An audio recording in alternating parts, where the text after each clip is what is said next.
Canara plus ನ್ಯೂಸ್ಗೆ ಸ್ವಾಗತ. ನಾನು ಚಂದ್ರಶೇಖರ್ ನಾಯ್ಕ್. ಇದೀಗ ಹೆಡ್ಲೈನ್ಸ್.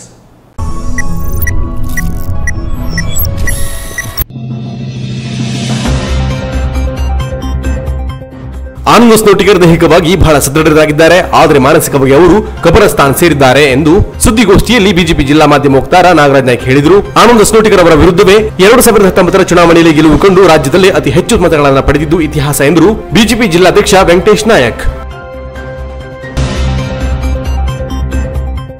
ಅಂತಾರಾಷ್ಟ್ರೀಯ ಕ್ರಿಕೆಟ್ ಸ್ಟೇಡಿಯಂ ನಿರ್ಮಿಸಲು ಉದ್ದೇಶಿಸಿರುವ 1000 ರೂಪಾಯಿ ಪ್ರದೇಶವನ್ನು ಶೀಘ್ರವೇ ಕರ್ನಾಟಕ ಕ್ರಿಕೆಟ್ ಅಸೋಸಿಯೇಷನ್ಗೆ ಕಾನೂನಾತ್ಮಕವಾಗಿ ಹಸ್ತಾಂತರಿಸಬೇಕು ಎಂದು ಸ್ಥಳೀಯ ಸುಭಾಷ್ ಚಿಪ್ಕರ್ ಆಗ್ರಹಿಸಿದ್ದಾರೆ.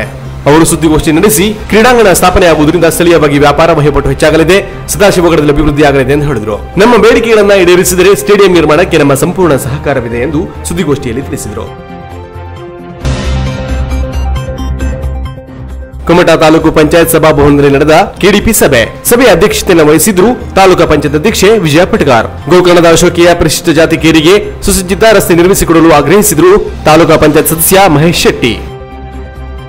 ಇದೀಗ ಮಾತುಗೊಬ್ಬರ. ಆನಂದ್ ಸ್ನೋಟಿಕರ್ ದೈಹಿಕವಾಗಿ ಬಹಳ ಸದೃಢರಾಗಿದ್ದಾರೆ, ಆದರೆ ಮಾನಸಿಕವಾಗಿ ಅವರು ಕಬರಸ್ಥಾನ್ ಸೇರಿ ಎಷ್ಟೋ ವರ್ಷಗಳಾಗಿ ಬಿಟ್ಟಿದೆ ಎಂದು ಬಿಜೆಪಿ ಜಿಲ್ಲಾ ಮಾಧ್ಯಮ ವಕ್ತಾರ ನಾಗರಾಜ್ ನಾಯ್ಕ್ ಅವರು ಹೇಳಿದರು. ಅವನು ಸತ್ರೇನು ಬದುಕಿದ್ರೇನು ನಂಗ್ಯಾಕೆ ಎಂಬ ಸಂಸದ ಅನಂತ್ ಕುಮಾರ್ ಹೆಗಡೆ ಅವರ ವಿರುದ್ಧ ಮಾಜಿ ಸಚಿವ ಹಾಗೂ ಜೆಡಿಎಸ್ ಮುಖಂಡ ಆನಂದ್ ಸ್ನೋಟಿಕರ್ ಅವರು ನೀಡಿದ್ದ ಹೇಳಿಕೆಗೆ ತಿರುಗೇಟು ನೀಡಿರುವ ಅವರು ಈ ಹಿಂದೆ ಸಂಸದರನ್ನು ಕುಲದೇವರು ಎಂದು ಇವರೇ ಹೇಳಿದ್ದರು. ಯಾರಾದರೂ ಅವರ ಕುಲ ಸಾಯಲಿ ಎಂದು ಬಯಸುತ್ತಾರಾ ಎಂದು ಪ್ರಶ್ನಿಸಿದರು. ಇಂತಹ ಊಡಿಡುವಂತಹ ಕೂಗು ಬರುತ್ತದೆ ಎಂದು ಜಿಲ್ಲೆಯ ಜನತೆ ನಿರೀಕ್ಷೆ ಮಾಡಿರಲಿಲ್ಲ. ಇವರ ತಂದೆ ವಸಂತ ಸ್ನೋಟಿಕರ್ ಅವರು ಮೃತಪಟ್ಟಾಗ ಪಕ್ಷಾತೀತವಾಗಿ ಎಲ್ಲರೂ ಮುರುಗಿದ್ದರು. ಮಾಜಿ ಪ್ರಧಾನಿ ಎಚ್ ಡಿ ದೇವೇಗೌಡ ಅವರಿಗೆ ಇತ್ತೀಚೆಗೆ ಕೋವಿಡ್ ಸೋಂಕು ತಗುಲಿದಾಗ ಪ್ರಧಾನಿ ಮೋದಿ ಅವರು ಕರೆ ಮಾಡಿ ಆರೋಗ್ಯ ವಿಚಾರಿಸಿದ್ದಾರೆ. ಇಂಥ ರಾಜಕೀಯ ಸಂಸ್ಕೃತಿ, ರಾಜಕೀಯ ಸಭ್ಯತೆ ನಮಗೆ ಬೇಕು. ಬಾಂಗ್ಲಾ ಪ್ರತ್ಯೇಕಿಸುವ ಸಂದರ್ಭದಲ್ಲಿ ಸ್ವತಃ ವಾಜಪೇಯಿ ಅವರು ಇಂದಿರಾ ಗಾಂಧಿ ಅವರನ್ನು ಮಾ ದುರ್ಗಾ ಎಂದು ಕರೆದಿದ್ದರು. ಗಾಂಧಿ, ಸುಭಾಷ್ ಚಂದ್ರ ಬೋಸ್, ಅಂಬೇಡ್ಕರ್ ಅವರ ನಡುವೆ ಅಭಿಪ್ರಾಯ ಭೇದಗಳಿದ್ದರೂ ಗಾಂಧಿ ಮೃತರಾದ ಸಂದರ್ಭದಲ್ಲಿ ಅಂಬೇಡ್ಕರ್ ಅವರು ಬಹಳಷ್ಟು ಮರುಕಪಟ್ಟಿದ್ದರು. ಸುಭಾಷ್ ಚಂದ್ರ ಬೋಸ್ ಅವರು ಕೂಡ ವೈಯಕ್ತಿಕವಾಗಿ ಗಾಂಧೀಜಿಯವರನ್ನ ಗೌರವಿಸುತ್ತಿದ್ದರು. ಟ್ಯಾಗೋರ್ ಹಾಗೂ ಗಾಂಧಿ ನಡುವೆ ಹಲವು ವೈರುಧ್ಯಗಳಿದ್ದರು. ಗಾಂಧೀಜಿ ಟ್ಯಾಗೋರ್ ಅವರಿಗೆ ಗುರುದೇವ ಎಂದಿದ್ದರು. ಟ್ಯಾಗೋರ್ ಗಾಂಧಿ ಅವರನ್ನು ಮಹಾತ್ಮ ಎಂದಿದ್ದರು.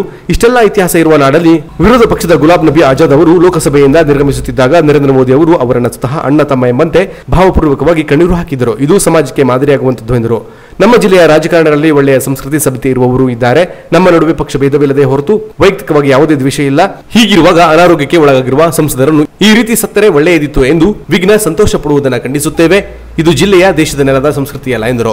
ಆನಂದಿ ಕ್ಷೇತ್ರದ ಮಾಜಿ ಶಾಸಕ, ಸಚಿವರಾಗಿದ್ದವರು. ಇಲ್ಲಿನ ಯುವ ಸಮುದಾಯಕ್ಕೆ ಅವರು ಮಾದರಿಯಾಗಬೇಕಿತ್ತು. ಇನ್ನೊಬ್ಬನ ಚಿತೆಯಲ್ಲಿ ಬೀಡಿ ಹಚ್ಚಿಕೊಳ್ಳುವುದು ಬಾಲಿಶವಾದದ್ದು. ಯಾರಾದರೂ ಹಿಂದೂಗಳು, ಮೀನುಗಾರರು ಸತ್ತಾಗ ನಮ್ಮ ಸಂಸದರು ಇರುತ್ತಾರೆ ಎಂದು ಅವರು ಹೇಳಿದ್ದಾರೆ. ಸಂಸದರ ಹಿಂದುತ್ವದ ಬಗ್ಗೆ ಎಲ್ಲರಿಗೂ ತಿಳಿದೇ ಇದೆ. ಆನಂದ್ ಬೌದ್ಧಿಕವಾಗಿ ದಿವಾಳಿಯಾಗಿದ್ದಾರೆ. ಈ ಜಿಲ್ಲೆಯ ಜನರಿಗೆ ಹೀಗಾಗಬೇಕು, ಹಾಗಾಗಬೇಕು ಎಂದು ಎಷ್ಟು ಮನವಿ ನೀಡಿದ್ದೀರಿ. ಬೇಕಾಬಿಟ್ಟಿ ಶಬ್ದಗಳಿಂದ ಮಾತನಾಡುವುದು ಪ್ರಜಾಪ್ರಭುತ್ವದ ಸಭ್ಯ ಸಂಸ್ಕೃತಿಯಲ್ಲ. ಜನರನ್ನ ಅವರು ಪ್ರಚೋದಿಸುತ್ತಿದ್ದಾರೆ. ಜಿಲ್ಲೆಯ ಜನತೆ ಇಂತಹ ಹೇಳಿಕೆಗಳಿಗೆ ಬೆಲೆ ನೀಡಬಾರದು. ಇಂತಹ ಉಡಾಬೆ ಮಾತುಗಳನ್ನು ಜನತೆ ನಿರ್ಲಕ್ಷಿಸಬೇಕು. ಮುಂದೆ ಚುನಾವಣೆಯಲ್ಲಿ ಜನತಾ ಪ್ರಭುಗಳೇ ಅವರಿಗೆ ಬುದ್ಧಿ ಕಲಿಸುತ್ತಾರೆ ಎಂದರು. ನಮ್ಮ ಹೆಮ್ಮೆಯ ಸಂಸದರ ಬಗ್ಗೆ, ಅವರ ಹಿಂದುತ್ವ, ರಾಷ್ಟ್ರೀಯತೆಯ ಪರಿಕಲ್ಪನೆ ಬಗ್ಗೆ ನಮ್ಮ ಅಧ್ಯಕ್ಷರು ಈಗಾಗಲೇ ಮಾತನಾಡಿದ್ದಾರೆ. ಆನಂದ್ ಸ್ನೋಟಿಕರು ಸಂಪೂರ್ಣವಾಗಿ ಬೌದ್ಧಿಕ ದಿವಾಳಿತನಕ್ಕೆ ಇಳಿದು ಬಿಟ್ಟಿದ್ದಾರೆ. ವೈಚಾರಿಕತೆ ಅನ್ನೋದು ಸತ್ತು ಹೋಗಿದೆ. ನಾನು ಅವರಿಗೆ ಒಂದು ಪ್ರಶ್ನೆ ಕೇಳ್ತೀನಿ. ಈ ಜಿಲ್ಲೆಯ ಜನರಿಗೆ ಹೀಗಾಗಬೇಕು, ಹಾಗಾಗಬೇಕು ಅಂತ ಹೇಳಿ ಸನ್ಮಾನ್ಯ ಸಂಸದರಿಗೆ ನೀನು ಎಷ್ಟು ಮನವಿ ಕೊಟ್ಟಿದ್ಯಪ್ಪ? ಇಲ್ಲಿವರೆಗೆ ಏನ್ ಕೊಟ್ಟಿದ್ದೀ? ಒಂದು ವೇಳೆ ನಿನ್ನ ಬೇಡಿಕೆಗಳೇನಾದ್ರೂ ಇದ್ರೆ ಅದನ್ನ ಪೂರೈಸಲಿದ್ರೆ ಪ್ರಜಾಪ್ರಭುತ್ವದಲ್ಲಿ ಯಾರಿಗೆ ಟೀಕಿಸುವಂತ ಅಧಿಕಾರ ಇರ್ತದೆ. ಅದು ಸಂವಿಧಾನಾತ್ಮಕವಾದಂತಹ ಶಬ್ದಗಳನ್ನು ಬಳಸಿ ಒಂದು ಪದವಿ ಒಳಗೆ ಅದನ್ನ ನಾವು ಜಾರಿಗೆ ತರಬೇಕು. ಬಿಟ್ಟರೆ ಬೇಕಾಬಿಟ್ಟಿ ಶಬ್ದಗಳನ್ನೆಲ್ಲ ಆಡುವುದು ಇದು ಸಭ್ಯ ಸಂಸ್ಕೃತಿಯ ಲಕ್ಷಣ ಅಲ್ಲ ಅನ್ನೋದಾಗಿ ಹೇಳ್ತೇನೆ. ಹಾಗಾಗಿ ನಾನು ಆಡುವ ಪ್ರತಿಯೊಂದು ಮಾತನ್ನ ನಾನು ಹೇಳಿದ್ದನ್ನು ಎಂದಿಗೂ ನಿರಾಕರಿಸುವುದಿಲ್ಲ. ಮತ್ತೆ ನಾವು ಆಡಿದ್ದನ್ನ ಸ್ಪಷ್ಟವಾದಂತ ನಮ್ಮ ವಿವೇಚನೆಯನ್ನು ಬಳಸಿ ನಾವು ಆಡ್ತೀವಿ ನಮ್ಮ ಪಕ್ಷದವರು. ಹೀಗಾಗಿ ವಿವೇಚನೆ ಬಳಸಿ ನಾನು ಆಡ್ತಾ ಇದ್ದೀನಿ. ಆನಂದ್ ಸ್ನೋಟಿಕರ್ ಅವರು ದೈಹಿಕವಾಗಿ ಬಹಳ ಗಟ್ಟಿ ಇದ್ದಾರೆ, ಅದ್ರ ಬಗ್ಗೆ ಮಾತೇ ಇಲ್ಲ. ದೈಹಿಕವಾಗಿ ಬಹಳ ಗಟ್ಟಿದ್ದಾರೆ, ಮಾನಸಿಕವಾಗಿ ಕಬರಸ್ಥಾನ ಸೇರಿಬಿಟ್ಟಿದ್ದಾರೆ ಅವರು. ಯಾಕಂತ ಹೇಳಿದ್ರೆ ಮೀನುಗಾರರ ಸಾವಾದ್ರೆ ಮಾತ್ರ ಅನಂತ್ ಕುಮಾರ್ ಬರ್ತಾರೆ, ಹಿಂದೂಗಳ ಸಾವಾದ್ರೆ ಮಾತ್ರ ಬರ್ತಾರೆ, ಹಿಂದೂ ಮುಸ್ಲಿಂ ಗಲಾಟೆ ಆದ್ರೆ ಮಾತ್ರ ಬರ್ತಾರೆ ಅಂತ ಹೇಳ್ತಾರಲ್ಲ. ಈ ರೀತಿಯ ಜನರನ್ನ ಪ್ರಚೋದಿಸುವಂತ, ಹೊಡೆಯುವಂತ ಇದೆಯಲ್ಲ, ಮಾನಸಿಕವಾಗಿ ಕಬರಸ್ಥಾನ ಸೇರಿದ್ದಾರೆ. ಹಾಗಾಗಿ ಜಿಲ್ಲೆಯ ಜನತೆ ಈ ಒಂದು ಹೇಳಿಕೆಗೆ ಅಷ್ಟೊಂದು ಮಹತ್ವ ಕೊಡೋದು ಬೇಡ, ಅದನ್ನ ನಿರ್ಲಕ್ಷಿಸೋಣ. ಆನಂದ್ ಹೊಸನೋಟಿಗರ ಕ್ಷೇತ್ರದ ಜನರ ನಡುವೆ ರಾಜಕೀಯದಲ್ಲಿ ಅಪ್ರಸ್ತುತರಾಗಿರುವುದರಿಂದ ಈಗ ಸಂಸದ ಅನಂತಕುಮಾರ್ ಹೆಗಡೆ ಅವರ ಅನಾರೋಗ್ಯದ ವಿಷಯವನ್ನು ಎಳೆದು ತಂದಿದ್ದಾರೆ. ಇದು ಅವರ ವೈಚಾರಿಕ ದಿವಾಳಿತನ ತೋರಿಸುತ್ತದೆ. ಅವರಿಗೆ ಮಾತನಾಡಲು, ಸಂಸದರನ್ನು ವಿರೋಧಿಸಲು, ಅವರ ತಪ್ಪುಗಳನ್ನು ತೋರಿಸಲು ಈಗ ಯಾವುದೇ ವಿಷಯ ಇಲ್ಲದ ಕಾರಣ ಅವರ ಆರೋಗ್ಯದ ವಿಚಾರವನ್ನು ಮುಂದಿಟ್ಟುಕೊಂಡು ಅವರ ತೇಜೋವಧೆ ಮಾಡಲು ಹೊರಟಿರುವುದು ದುರದೃಷ್ಟಕರ ಎಂದು ಬಿಜೆಪಿ ಜಿಲ್ಲಾಧ್ಯಕ್ಷ ವೆಂಕಟೇಶ್ ನಾಯ್ಕ ಅವರು ಸುದ್ದಿಗೋಷ್ಠಿಯಲ್ಲಿ ಮಾತನಾಡುತ್ತಾ ಹೇಳಿದರು. ಆನಂದ್ ರಾಜಕೀಯವಾಗಿಯೂ ದಿವಾಳಿ ಹೊಂದುತ್ತಿದ್ದಾರೆ. ನಮ್ಮ ರಾಜಕೀಯ ಭವಿಷ್ಯವನ್ನ ದೇವೇಗೌಡರವರು ನಿರ್ಧಾರ ಮಾಡುತ್ತಾರೆ ಎಂದು ಅವರೇ ಸ್ವತಃ ಹೇಳಿದ್ದಾರೆ. ಸಂಸದರ ಭವಿಷ್ಯವನ್ನ ಸ್ವತಃ ಅವರೇ ಕಟ್ಟಿಕೊಂಡು ಸಂಘಟನೆಗಳ ಮೂಲಕ ಕೇಂದ್ರ ಸಚಿವರು ಆದರೂ ಆದರೆ ಆನಂದ್ ಅವರ ಭವಿಷ್ಯವನ್ನ ಮತ್ತೊಬ್ಬರು ನಿರ್ಧರಿಸುವಂತಹ ಪರಿಸ್ಥಿತಿ ಬಂದಿರುವುದನ್ನು ಅವರೇ ಅರ್ಥ ಮಾಡಿಕೊಳ್ಳಬೇಕಿದೆ ಎಂದರು. ಮಾಜಿ ಸಚಿವರಾಗಿರುವ ಆನಂದ ಜವಾಬ್ದಾರಿಯುತವಾದ ಸ್ಥಾನದಲ್ಲಿದ್ದು ಸಮಾಜಕ್ಕೆ ಮಾರ್ಗದರ್ಶಕರಾಗಿ ನಿಲ್ಲಬೇಕಾಗಿತ್ತು. ಆದರೆ ಸಂಸದ ಅನಂತಕುಮಾರ್ ಹೆಗಡೆ ಅವರ ಅನಾರೋಗ್ಯವನ್ನ ಮುಂದಿಟ್ಟುಕೊಂಡು ಅತ್ಯಂತ ಕೀಳುಮಟ್ಟದ ಹೇಳಿಕೆಯನ್ನು ನೀಡಿರುವುದು ಅವರ ವ್ಯಕ್ತಿತ್ವಕ್ಕೆ ಶೋಭೆ ತರುವಂತದಲ್ಲ. ಅನಂತಕುಮಾರ್ ಅವರು 25 ವರ್ಷಗಳಿಂದ ರಾಜಕೀಯ ಜೀವನದಲ್ಲಿದ್ದಾರೆ. ರಾಜಕೀಯಕ್ಕೆ ಬರುವ ಪೂರ್ವದಲ್ಲಿ ಹಿಂದುತ್ವದ ಹೋರಾಟ ಮಾಡಿ ಜನರಲ್ಲಿ ಹಿಂದುತ್ವದ ಅಲೆ ಮೂಡಿಸಿ ಜನಪರ ನಾಯಕನಾಗಿ ಅವರು ರಾಜಕೀಯಕ್ಕೆ ಬಂದವರು. ಅವರಿಗೆ ರಾಜಕೀಯದಲ್ಲಿ ಪಿತ್ರಾರ್ಜಿತ ಎನ್ನುವುದು ಯಾವುದೂ ಇಲ್ಲ. ಅವರು 6 ಬಾರಿ ಗೆಲುವು ಕಂಡಿದ್ದಾರೆ. ಆನಂದ್ ಹೊಸನೋಟಿಗರ್ ಅವರ ವಿರುದ್ಧವೇ 2019 ಚುನಾವಣೆಯಲ್ಲಿ ಗೆಲುವು ಕಂಡು ರಾಜ್ಯದಲ್ಲಿ ಅತಿ ಹೆಚ್ಚು ಮತಗಳನ್ನು ಪಡೆದಿದ್ದು ಇತಿಹಾಸ ಎಂದರು. ಅನಂತಕುಮಾರ್ ಅವರಿಗೆ ಹೆಚ್ಚು ಕಡಿಮೆ ಆದರೆ ತಾವು ಬಿಜೆಪಿಗೆ ಬಂದು ರಾಜಕೀಯಕ್ಕೆ ಎಂಟ್ರಿ ಆಗಬಹುದು ಎಂದು ಮಿತ್ರರು ಹೇಳಿದ್ದಾರೆ ಎಂದು ಆನಂದ್ ಹೇಳಿದ್ದಾರೆ. ಆದರೆ ಅದು ಮಿತ್ರರು ಹೇಳಿದ್ದಾರೋ ಅಥವಾ ಸ್ವತಃ ತಾವೇ ಹೇಳಿಕೊಂಡಿದ್ದೋ ಎಂದು ತಮ್ಮ ಅಭಿಪ್ರಾಯವನ್ನು ವ್ಯಕ್ತಪಡಿಸಿದರು. ಅನಂತಕುಮಾರ್ ಹೆಗಡೆ ಅವರ ರಾಜಕೀಯ ಹಂತದೊಂದಿಗೆ ಮೇಳೈಸಿದ್ದಾರೆ. ಅದರರ್ಥ ಅನಂತಕುಮಾರ್ ಹೆಗಡೆ ಅವರು ಹೆಚ್ಚು ಕಡಿಮೆ ಆದರೆ ತಾನು ಬಿಜೆಪಿಗೆ ಬಂದು ರಾಜಕಾರಣದಲ್ಲಿ ಎಂಪಿ ಆಗಬಹುದು ಹೇಳುವಂತಹ ಒಂದು ವಿಷಯವನ್ನು ಅವರು ಮಿತ್ರರು ಹೇಳಿದ್ದಾರೆ ಅಂತ ಹೇಳುವಂಥದ್ದನ್ನು ಅವರು ಹೇಳಿದ್ದಾರೆ. ಆದ್ರೆ ಮಿತ್ರರು ಹೇಳಿದಾರೋ ಅವರೇ ಹೇಳ್ಕೊಂಡಿದ್ದಾರೋ ಹೇಳುವಂಥದ್ದು ಅವರಿಗೆ ಬಿಟ್ಟದ್ದು.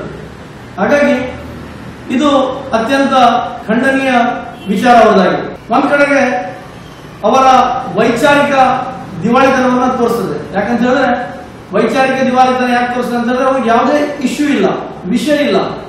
ಅನಂತಕುಮಾರ್ ಹೆಗಡೆ ಅವರನ್ನ ವಿರೋಧಿಸಲಿಕ್ಕೆ ಅಥವಾ ಅವರ ತಪ್ಪುಗಳನ್ನ ತೋರಿಸಲಿಕ್ಕೆ ವಿಷಯವಿಲ್ಲದೆ ಇರೋದ್ರಿಂದ ಅವರ ಆರೋಗ್ಯದ ಸಂದರ್ಭದಲ್ಲಿಯೇ ಅವರ ಆರೋಗ್ಯವನ್ನು ಮುಂದಿಟ್ಟುಕೊಂಡು ಅವರ ತೇಜೋವಧೆ ಮಾಡಲಿಕ್ಕೆ ಹೊರಟಿರುವಂಥದ್ದು ಅತ್ಯಂತ ದುರಾದೃಷ್ಟಕರ. ನಮಗೆಲ್ಲ ಗೊತ್ತಿದೆ, ಅವರಿಗೆ ವೈಚಾರಿಕ ದಿವಾಳಿತನ ಒಂದಾದ್ರೆ ಮತ್ತೊಂದು ಕಡೆಗೆ ರಾಜಕೀಯ ದಿವಾಳಿತನವೂ ಇದೆ. ಯಾಕಂತ ಹೇಳಿದ್ರೆ ಅವರ ಹೇಳಿಕೆಯಲ್ಲೇ ಬಂದಿದೆ, ನಮ್ಮ ರಾಜಕೀಯ ಭವಿಷ್ಯವನ್ನ ದೇವೇಗೌಡರ ಕುಟುಂಬ ನಿರ್ಧಾರ ಮಾಡ್ತದೆ ಅಂತ ಹೇಳುವುದು. ನಮಗೆಲ್ಲ ಗೊತ್ತಿದೆ, ಅನಂತಕುಮಾರ್ ಹೆಗಡೆ ಅವರು ಅವರ ಭವಿಷ್ಯವನ್ನ ಅವರು ಕಟ್ಟಿಕೊಂಡು ಪಕ್ಷದ ವೇದಿಕೆಯಲ್ಲಿ ಸಂಘಟನೆಯ ಮೂಲಕ ಒಂದು ಸಚಿವರಾಗಿ ಕೇಂದ್ರ ಮಟ್ಟದ ಸಚಿವರಾಗಿ ಬೆಳೆದಂತವರು.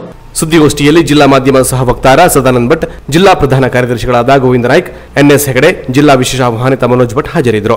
Canara plus news Karwar. ಜೋಯಿಡಾದ ನಂದಿಗದ್ದ ಗ್ರಾಮ ಪಂಚಾಯತ್ ರಾಷ್ಟ್ರಧ್ವಜ ಸೋಮವಾರ ರಾತ್ರಿ 8 ಗಂಟೆಯಾದರೂ ಇಳಿಸದೇ ಇರುವ ಘಟನೆ ನಡೆದಿದೆ. ಜೋಯಿಡಾ ತಾಲೂಕಿನ ನಂದಿಗದ್ದ ಗ್ರಾಮ ಪಂಚಾಯತ್ ಕಚೇರಿಯಲ್ಲಿ ರಾಷ್ಟ್ರಧ್ವಜ ಸೋಮವಾರ ರಾತ್ರಿ 8 ಗಂಟೆಯಾದರೂ ಇಳಿಸದೇ ಇರುವುದು ಕಂಡುಬಂದು ಸಾರ್ವಜನಿಕರು ನೋಡಿ ಸುದ್ದಿಯಾದ ನಂತರ ಗ್ರಾಮ ಪಂಚಾಯತ್ ಸಿಬ್ಬಂದಿ ಓಡಿ ಬಂದು ರಾಷ್ಟ್ರಧ್ವಜ ಇಳಿಸಿದ ಘಟನೆ ನಡೆದಿದೆ. ರಾಷ್ಟ್ರಧ್ವಜವನ್ನ ರಾಜ್ಯದ ಎಲ್ಲಾ ಗ್ರಾಮ ಪಂಚಾಯತ್ಗಳಲ್ಲೂ ಪ್ರತಿದಿನ ಏರಿಸಬೇಕು ಹಾಗೂ ಸಂಜೆ ಸೂರ್ಯಾಸ್ತದ ನಂತರ ಇಳಿಸಬೇಕು. ಆದರೆ ನಂದಿಗದ್ದ ಗ್ರಾಮ ಪಂಚಾಯತ್ನಲ್ಲಿ ಸೋಮವಾರದಂದು ಬೆಳಿಗ್ಗೆ ಹಾಕಿದ ಧ್ವಜ ರಾತ್ರಿ 8 ಗಂಟೆಯವರೆಗೂ ಇಳಿಸದೇ ಇರುವುದು ಕಂಡುಬಂದು ಸಾರ್ವಜನಿಕರು ಈ ಬಗ್ಗೆ ಸುದ್ದಿ ಹಬ್ಬಿಸುತ್ತಿದ್ದಂತೆ ಪಂಚಾಯತ್ನ ಸಿಬ್ಬಂದಿ ಸ್ಥಳಕ್ಕೆ ಬಂದು ರಾಷ್ಟ್ರಧ್ವಜ ಇಳಿಸಿದರು. ಈ ಬಗ್ಗೆ ಮಾತನಾಡಿದ ಸ್ಥಳೀಯ ತಿಮ್ಮಪ್ಪ ದೇಸಾಯಿ, ಇಲ್ಲಿನ ಗ್ರಾಮ ಪಂಚಾಯತ್ನವರು ರಾತ್ರಿ ಆದರೂ ರಾಷ್ಟ್ರಧ್ವಜ ಇಳಿಸದೆ ರಾಷ್ಟ್ರಧ್ವಜಕ್ಕೆ ಅವಮಾನ ಮಾಡಿದ್ದಾರೆ. ಈ ಬಗ್ಗೆ ಮೇಲಾಧಿಕಾರಿಗಳು ಸೂಕ್ತ ಕ್ರಮ ಕೈಗೊಳ್ಳಬೇಕು ಎಂದರು. ಪಂಚಾಯಿತಿಯಲ್ಲಿ ಈಗ ರಾಷ್ಟ್ರಧ್ವಜವನ್ನು 6 ಗಂಟೆ ಆದರೂ ಇನ್ನೂ ಇದು ಮಾಡಲಿಲ್ಲ. ಈಗ 8 ಗಂಟೆ ಆಯಿತು. ರಾಷ್ಟ್ರಧ್ವಜಕ್ಕೆ ಪಂಚಾಯಿತಿ ಸಿಬ್ಬಂದಿಗಳು ಅವಮಾನ ಮಾಡಿದ್ದಾರೆ ಅಂತೇಳಿ ನಂಗೆ ಅನಿಸ್ತದೆ. ಇದರ ಬಗ್ಗೆ ಸೂಕ್ತ ಕಾನೂನು ಕ್ರಮ ಆಗಬೇಕು. ರಾಷ್ಟ್ರಧ್ವಜಕ್ಕೆ ಅವಮಾನ ಮಾಡುತ್ತಿರುವುದು ಬೇಸರದ ಸಂಗತಿ ಎಂದು ಇಲ್ಲಿಯ ಕೆಲ ಸ್ಥಳೀಯರು ಬೇಸರ ವ್ಯಕ್ತಪಡಿಸಿದರು. Canara plus news Joida. Seabird ಯೋಜನೆಯಲ್ಲಿ ಕಾರವಾರದ ಅರಗಕದಂಬ ನೌಕರಣಿಯಲ್ಲಿ ನಡೆಯುತ್ತಿರುವ ಕಾಮಗಾರಿಯ ಪ್ರಗತಿಯನ್ನ ರಕ್ಷಣಾ ಸಿಬ್ಬಂದಿ ಮುಖ್ಯಸ್ಥ ಜನರಲ್ ಬಿಪಿನ್ ರಾವತ್ ಅವರು ಪರಿಶೀಲಿಸಿದರು. Western commander flying officer commanding in chief vice admiral R Harikumar ಅವರೊಂದಿಗೆ ನೌಕರಣಿಗೆ ಭೇಟಿ ನೀಡಿದವರನ್ನು Karnataka flying officer rear admiral Mahesh Singh ಸ್ವಾಗತಿಸಿಕೊಂಡರು. ಸಿಬೋರ್ಡ್ ಯೋಜನೆಯ ಈ ಪ್ರದೇಶದಲ್ಲಿ ಅಭಿವೃದ್ಧಿಗೆ ಸಂಬಂಧಿಸಿದ ಚಟುವಟಿಕೆಗಳ ಪ್ರಗತಿ ಬಗ್ಗೆ ರಾವತ್ ಪರಿಶೀಲಿಸಿದರು. ನೌಕಾ ಹಡಗು ದುರಸ್ತಿ ಯಾರ್ಡ್ನ ಮಾರ್ಪಾಡು ಮತ್ತು ಕಡಲ ಕಾರ್ಯಾಚರಣೆ ಕೇಂದ್ರ ಎಂಒಸಿಗಳ ಬಗ್ಗೆ ಮಾಹಿತಿ ಪಡೆದರು. ಶಿಪ್ ಲಿಫ್ಟ್ ಸೌಲಭ್ಯ ಸಾಮರ್ಥ್ಯ ಪ್ರದರ್ಶನ ಸೇರಿದಂತೆ ನಡೆಯುತ್ತಿರುವ ಸಮುದ್ರ ಕಾರ್ಯಗಳನ್ನು ಅವರು ಪರಿಶೀಲಿಸಿದರು. ಸಿಬೋರ್ಡ್ ಯೋಜನೆಯ 2ನೇ ಎ ಹಂತದ ಭಾಗವಾಗಿ ಸಾಗರ ಕಾರ್ಯಗಳು ಮೂಲ ಸೌಕರ್ಯಗಳ ಮೌಲ್ಯಮಾಪನಕ್ಕಾಗಿ ನೌಕಾ ಬಂದರಿನ ಪ್ರವಾಸ ಈ ಭೇಟಿಯನ್ನು ಒಳಗೊಂಡಿತ್ತು. ನಂತರ ಬರಾಖಾನದ ಮೇಲೆ ಕರ್ನಾಟಕ ನೌಕಾ ಪ್ರದೇಶದ ಅಧಿಕಾರಿಗಳು ಮತ್ತು ನಾವಿಕರೊಂದಿಗೆ ಅವರು ಸಂವಾದ ನಡೆಸಿದರು. Canara plus news Karwar. ಅಂತಾರಾಷ್ಟ್ರೀಯ ಕ್ರಿಕೆಟ್ ಸ್ಟೇಡಿಯಂ ನಿರ್ಮಿಸಲು ಉದ್ದೇಶಿಸಿರುವ ಸಾಬರಪೈ ಪ್ರದೇಶವನ್ನು ಶೀಘ್ರವೇ ಕರ್ನಾಟಕ ಕ್ರಿಕೆಟ್ ಅಸೋಸಿಯೇಷನ್ಗೆ ಕಾನೂನಾತ್ಮಕವಾಗಿ ಹಸ್ತಾಂತರಿಸಬೇಕೆಂದು ಸುಭಾಷ್ ಟಿಪ್ಕರ್ ಆಗ್ರಹಿಸಿದ್ದಾರೆ. ಜಿಲ್ಲಾ ಪತ್ರಿಕಾ ಭವನದಲ್ಲಿ ಸುದ್ದಿಗೋಷ್ಠಿಯಲ್ಲಿ ಮಾತನಾಡಿದ ಸಾವರಪೈನ ನಿವಾಸಿ ಸುಭಾಷ್ ಚಿಪ್ಕರ್ ಅವರು, ಸದಾಶಿವಗಡ ಈ ಮುಂಚೆ ಬಹಳಷ್ಟು ಅಭಿವೃದ್ಧಿಯಾಗಿತ್ತು, ಆದರೆ ಈಗ ಸಂಪೂರ್ಣ ಹಳ್ಳಿಗಳಂತೆ ಪರಿವರ್ತನೆಯಾಗಿದೆ. ಇಲ್ಲಿ ಯಾವುದೇ ತೆರನಾದ ವ್ಯಾಪಾರ ವಹಿವಾಟುಗಳು ನಡೆಯುತ್ತಿಲ್ಲ. ಸ್ಟೇಡಿಯಂ ಆದರೆ ನಿರುದ್ಯೋಗಿಗಳಿಗೆ ಉದ್ಯೋಗ ದೊರಕಲಿದೆ. ಸ್ಥಳೀಯ ಕ್ರಿಕೆಟ್ ಪಟುವಳಿಗೂ ಅನುಕೂಲವಾಗಲಿದೆ. ಸ್ಥಳೀಯವಾಗಿ ವ್ಯಾಪಾರ ವಹಿವಾಟು ಹೆಚ್ಚಾಗಲಿದೆ. ಸದಾಶಿವಗಡದ ಅಭಿವೃದ್ಧಿಯಾಗಲಿದೆ ಎಂದರು. ಈ ಪ್ರದೇಶದಲ್ಲಿ ಯಾವುದೇ ಕೋಟೆಗಳಿಲ್ಲ. ಅಲ್ಲದೆ ಇಲ್ಲಿಗೆ ಶಿವಾಜಿ ಮಹಾರಾಜರು ಭೇಟಿ ನೀಡಿದ್ದರೂ ಹೊರತು ಅವರ ಕೋಟೆ ಇಲ್ಲ. ಸೋಂದೆ ಸದಾಶಿವರಾಯರ ವ್ಯಾಪ್ತಿಯಲ್ಲಿ ಈ ಪ್ರದೇಶ ಬರುತ್ತಿತ್ತು. ಅಲ್ಲದೆ ಇದು ಬಹಳ ವರ್ಷದ ಹಿಂದೆ ಗೋಮಾಳ ಜಾಗವಾಗಿತ್ತು ಎನ್ನಲಾಗಿದೆ. ಆದರೆ ಈಗ ಅದನ್ನ ಗೋಮಾಳವಾಗಿ ಬಳಸುತ್ತಿಲ್ಲ.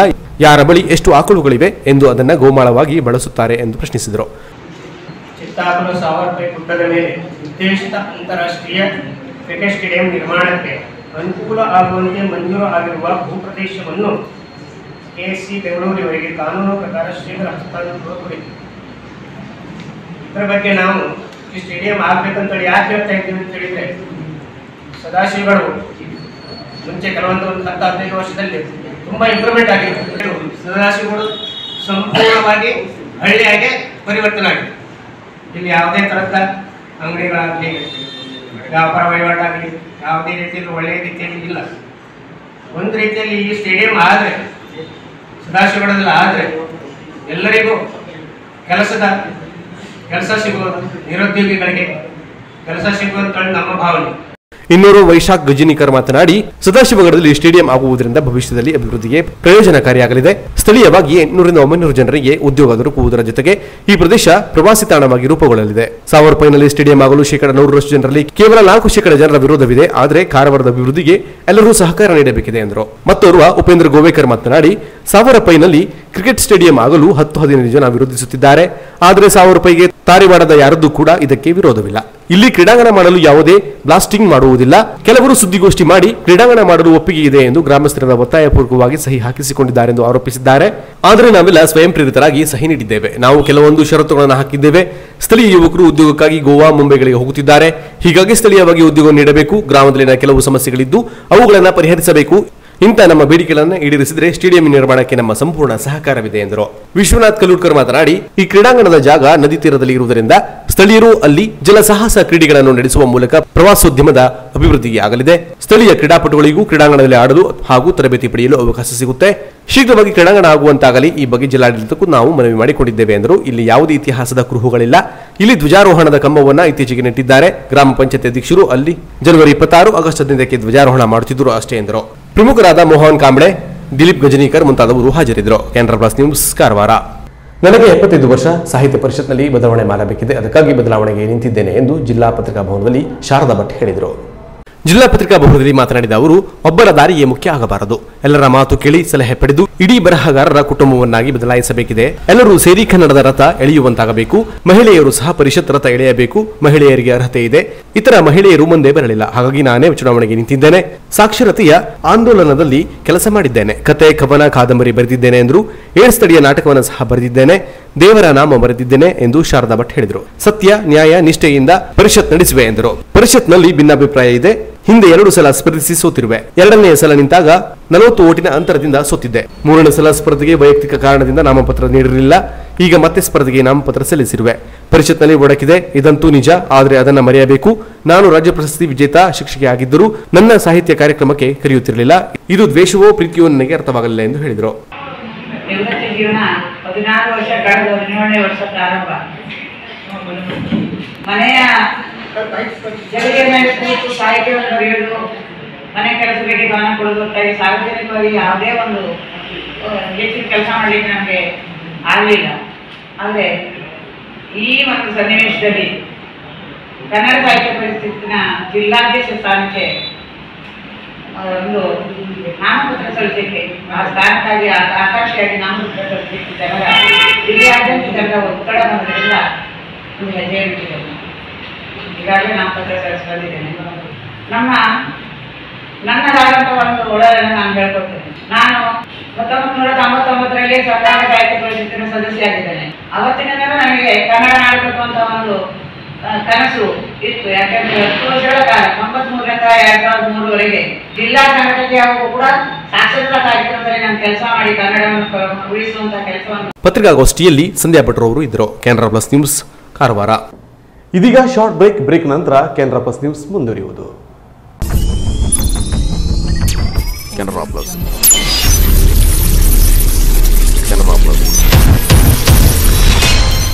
ಸಾರ್ವಜನಿಕ ಪ್ರಕಟಣೆ.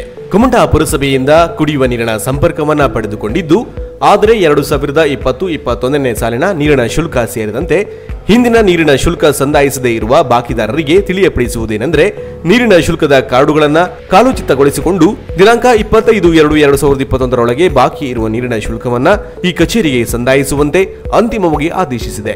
ಹಾಗೂ ಪುರಸಭೆಯ ಸಿಬ್ಬಂದಿಗಳು ನಿಮ್ಮಲ್ಲಿ ಬಂದು ವಿಚಾರಿಸಿದಾಗ ಕಾಲೋಚಿತಗೊಂಡ ನೀರಿನ ಶುಲ್ಕದ ಕಾರ್ಡ್ಗಳನ್ನು ಪರಿಶೀಲನೆಗೆ ನೀಡತಕ್ಕದ್ದು. ತಪ್ಪಿದ್ದಲ್ಲಿ ನೀರಿನ ಸಂಪರ್ಕವನ್ನು ಶಾಶ್ವತವಾಗಿ ಸ್ಥಗಿತಗೊಳಿಸಿ ಹಾಗೆಯೇ ಬಾಕಿ ಉಳಿಸಿಕೊಂಡಿರುವವರ ಹೆಸರನ್ನ ಸಾರ್ವಜನಿಕವಾಗಿ ಪ್ರಕಟಿಸಲಾಗುವುದು ಮತ್ತು ಕಾನೂನಿನಂತೆ ವಸೂಲಿಗೆ ಸೂಕ್ತ ಕ್ರಮ ಕೈಗೊಳ್ಳಲಾಗುವುದೆಂದು ತಿಳಿಯಪಡಿಸಿದೆ. ಮುಖ್ಯಾಧಿಕಾರಿ ಪುರಸಭೆ ಕುಮಟಾ. ಸ್ಮೂತ್ ಅಂಡ್ ಕಂಫರ್ಟ್ ಡ್ರೈವ್ಗೆ ಪ್ರಸಿದ್ಧವಾದ ರೆನಾಲ್ಟ್ ಕಾರ್ ಶೋರೂಮ್ ಹೊನ್ನಾವರ. ನಮ್ಮಲ್ಲಿ ಪ್ರತಿಷ್ಠಿತ ರೆನಾಲ್ಟ್ ಕಂಪನಿಯ ಟ್ರೈಬರ್, ವಿಡ್, ಡಸ್ಟರ್ ಮಾಡೆಲ್ಗಳು ವಿಭಿನ್ನ ಕಲರ್ಸ್ಗಳಲ್ಲಿ ಲಭ್ಯ. ಸ್ಮೂತ್ ಡ್ರೈವ್, ಕಂಫರ್ಟ್ ಡ್ರೈವ್, ಹೆಚ್ಚು ಸಿಟ್ಟಿಂಗ್ ಕೆಪಾಸಿಟಿ ಜೊತೆಗೆ ಉತ್ತಮ ಮೈಲೇಜ್ ನೀಡಲಿದೆ. ನಿಮಗಿಷ್ಟವಾದ ರೆನಾಲ್ಟ್ ಕಾರುಗಳಿಗೆ ಬೆಸ್ಟ್ ಪ್ರೈಸ್ ನೀಡಲಾಗುವುದು. ಎಕ್ಸ್ಚೇಂಜ್ ಆಫರ್ ಜೊತೆಗೆ ಸ್ಥಳದಲ್ಲೇ ಸಾಲ ಸೌಲಭ್ಯ ಕಲ್ಪಿಸಲಾಗುವುದು. ಅತ್ಯುತ್ತಮ ಗುಣಮಟ್ಟದ ಮತ್ತು ಗ್ರಾಹಕರ ಬಜೆಟ್ಗೆ ಹೊಂದುವಂತಹ ರೆನಾಲ್ಟ್ ಕಾರ್ಗಳನ್ನು ಖರೀದಿಸಲು ಒಮ್ಮೆ ಭೇಟಿ ನೀಡಿ. ರೆನಾಲ್ಟ್ ಕಾರ್ ಶೋರೂಮ್, ಎಂಎ ಪೈಲ್, ಮೇನ್ ರೋಡ್, ಹೊನ್ನಾವರ. ಸಂಪರ್ಕಿಸಿ ಮಂಜುನಾಥ್ ನಾಯ್ಕ್. ಮೊಬೈಲ್ ಸಂಖ್ಯೆ 7022044164.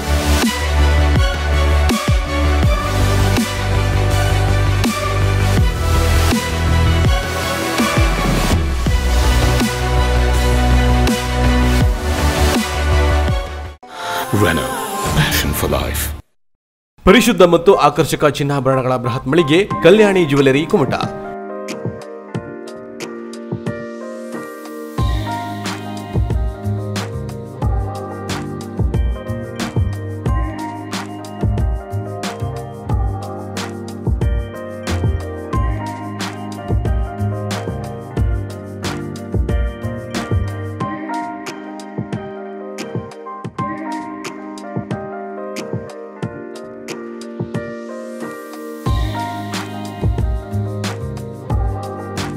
ವಿವಿಧ ಶುಭ ಸಮಾರಂಭಗಳಿಗೆ ಅಗತ್ಯವಾದ 916 ಹೋಲ್ ಮಾರ್ಕ್ ಹೊಂದಿರುವ ಅತ್ಯಾಕರ್ಷಕ ಮತ್ತು ವಿಭಿನ್ನ ಡಿಸೈನ್ಗಳ ಎಲ್ಲಾ ರೀತಿಯ ಜ್ಯುವೆಲರಿಗಳು ನಮ್ಮಲ್ಲಿ ಲಭ್ಯ. ಗೋಲ್ಡ್ ಚೈನ್, ನೆಕ್ಲೆಸ್, ಬಳೆ, ರಿಂಗ್ಗಳು, ಇಯರಿಂಗ್ಸ್, ಮಾಂಗಲ್ಯ, ಹಾರ, ಬ್ರೆಸ್ಲೈಟ್, ಡೈಮಂಡ್ ಜ್ಯುವೆಲರಿಗಳು, temple jewellery, light weight jewellery ಸೇರಿದಂತೆ ಬೆಳ್ಳಿಯ ಪೂಜಾ ಸಾಮಗ್ರಿಗಳ ಜೊತೆಗೆ ಎಲ್ಲಾ ರೀತಿಯ ಆಭರಣಗಳು ಲಭ್ಯ. ಗ್ರಾಹಕರ ಬೇಡಿಕೆಯಂತೆ ವಿಭಿನ್ನ ಡಿಸೈನ್ಗಳ ಜ್ಯುವೆಲರಿಗಳನ್ನು ಸಿದ್ಧಪಡಿಸಿ ನೀಡಲಾಗುವುದು.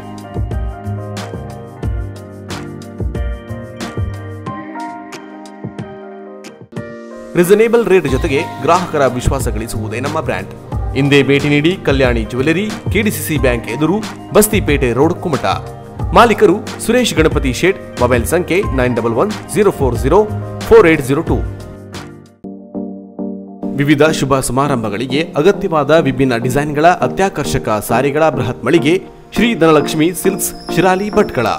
ನಮ್ಮಲ್ಲಿ ಅತ್ಯುತ್ತಮ ಗುಣಮಟ್ಟದ ಬ್ರಾಂಡೆಡ್ ಕಂಪನಿಗಳ ಸಾರಿಗಳಾದ Kanchivaram silks, Bengaluru silks, Mysuru silks, fancy sari, Banaras sari, cotton ಸಾರಿಗಳು ವಿಭಿನ್ನ ಕಲರ್ಸ್ ಮತ್ತು ಡಿಸೈನ್ಗಳಲ್ಲಿ ಲಭ್ಯ. ಮಹಿಳೆಯರ, ಪುರುಷರ, ಮಕ್ಕಳ ವಿವಿಧ ಡ್ರೆಸ್ಗಳು ಕೂಡ ಅತ್ಯಾಕರ್ಷಕ ದರದಲ್ಲಿ ಖರೀದಿಸಬಹುದು.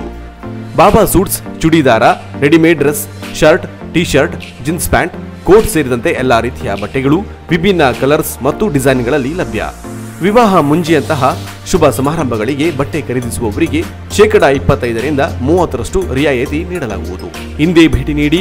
ಹೋಲ್ಸೇಲ್ ಮತ್ತು ರಿಟೇಲ್ ವ್ಯಾಪಾರಸ್ಥರು ಶ್ರೀ ಧನಲಕ್ಷ್ಮಿ ಸಿಲ್ಕ್ಸ್, NH66 ಮುಖ್ಯ ರಸ್ತೆ, ಶಿರಾಲಿ, ಭಟ್ಕಳ. ಮೊಬೈಲ್ ಸಂಖ್ಯೆ 7019092378. ಇಡೀ ಪ್ರಪಂಚದಲ್ಲೇ ಕ್ಷಯರೋಗ ಹೆಚ್ಚಾಗಿರುವುದು ಭಾರತದಲ್ಲೇ. ಪ್ರತಿ 3 ನಿಮಿಷಕ್ಕೆ ಇಬ್ಬರು ಕ್ಷಯರೋಗದಿಂದ ಸಾವನ್ನಪ್ಪುತ್ತಿದ್ದಾರೆ. 2 ವಾರಕ್ಕಿಂತ ಹೆಚ್ಚು ಕೆಮ್ಮು ಹಾಗೂ ಕಫದ ಸಮಸ್ಯೆ ಇದ್ದರೆ ಕೂಡಲೇ ಪರೀಕ್ಷೆ ಮಾಡಿಸಿಕೊಳ್ಳಿ. ಸರ್ಕಾರಿ ಆಸ್ಪತ್ರೆಗಳಲ್ಲಿ ರೋಗ ಪತ್ತೆ, ಔಷಧಿ, ಚಿಕಿತ್ಸೆ ಹಾಗೂ ಆರೈಕೆ ಸಂಪೂರ್ಣ ಉಚಿತ. ನಾನು 6 ಮಂತ್ ತನಕ ಟ್ಯಾಬ್ಲೆಟ್ಸ್ ಎಲ್ಲ ತಗೊಳ್ಳಿದೆ. ಇವತ್ತು ನಾನು ನನ್ನ ಫ್ಯಾಮಿಲಿ ಜೊತೆ ಚೆನ್ನಾಗಿದ್ದೀನಿ. ದಯವಿಟ್ಟು ನಿಮಗೆ ಯಾರಿಗೆ ಕಫ, ಕೆಮ್ಮು ಉಂಟು ಚೆಕಪ್ ಮಾಡಿಸಿ. 2 ವಾರಗಳಿಗಿಂತ ಹೆಚ್ಚು ದೀರ್ಘಾವಧಿಯ ಕೆಮ್ಮು, ಕಫ, ಜ್ವರ, ತೂಕದಲ್ಲಿ ಇಳಿಕೆ, ಹಸಿವೆಯಾಗದಿರುವುದು, ಕುತ್ತಿಗೆ, ಕಂಕುಳ ಸಂಧಿಗಳಲ್ಲಿ ಗಂಟುಗಳಲ್ಲಿ ನೋವು ಕಾಣಿಸಿಕೊಳ್ಳುವುದು ಇಂತಹ ಲಕ್ಷಣಗಳಿದ್ದಲ್ಲಿ ಸಮೀಪದ ಸರ್ಕಾರಿ ಆಸ್ಪತ್ರೆಯಲ್ಲಿ ಕಫ ತಪಾಸಣೆ ಮಾಡಿಸಿಕೊಳ್ಳಿ.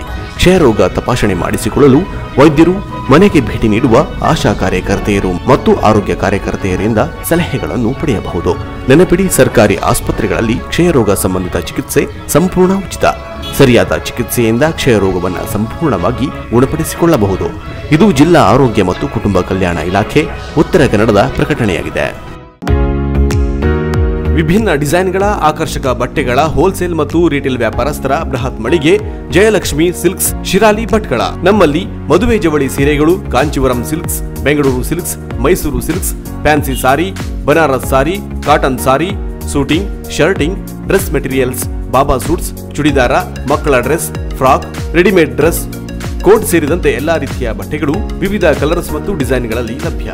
ಅತ್ಯುತ್ತಮ ಗುಣಮಟ್ಟದ ಬ್ರಾಂಡೆಡ್ ಕಂಪನಿಗಳ ಬಟ್ಟೆಗಳು, ವೆರೈಟಿ ಸಾರಿಗಳು ಆಕರ್ಷಕ ದರದಲ್ಲಿ ದೊರೆಯುತ್ತದೆ. ವಿವಾಹ, ಮುಂಚಿಯಂತಹ ಶುಭ ಸಮಾರಂಭಗಳಿಗೆ ಬಟ್ಟೆ ಖರೀದಿಸುವವರಿಗೆ 25% ರಿಯಾಯಿತಿ ನೀಡಲಾಗುವುದು. ಇಂದೇ ಭೇಟಿ ನೀಡಿ ಜಯಲಕ್ಷ್ಮಿ ಸಿಲ್ಕ್ಸ್, ಚಿತ್ರಾಪುರ ರಸ್ತೆ, ಶಿರಾಲಿ, ಭಟ್ಕಳ. ಮೊಬೈಲ್ ಸಂಖ್ಯೆ 7019092378. ಹಲವು ಪ್ರತಿಷ್ಠಿತ ಬ್ಯಾಂಕ್, ಆಸ್ಪತ್ರೆ, ಹೋಟೆಲ್, ಕಚೇರಿ ಮನೆಗಳಿಗೆ ಸುಂದರ ಒಳಾಂಗಣ ವಿನ್ಯಾಸ ಮಾಡಿಕೊಟ್ಟ ಜಿಲ್ಲೆಯಲ್ಲಿಯೇ ಪ್ರಸಿದ್ಧಿ ಗಳಿಸಿರುವ interior decorators, VT road, Ankola.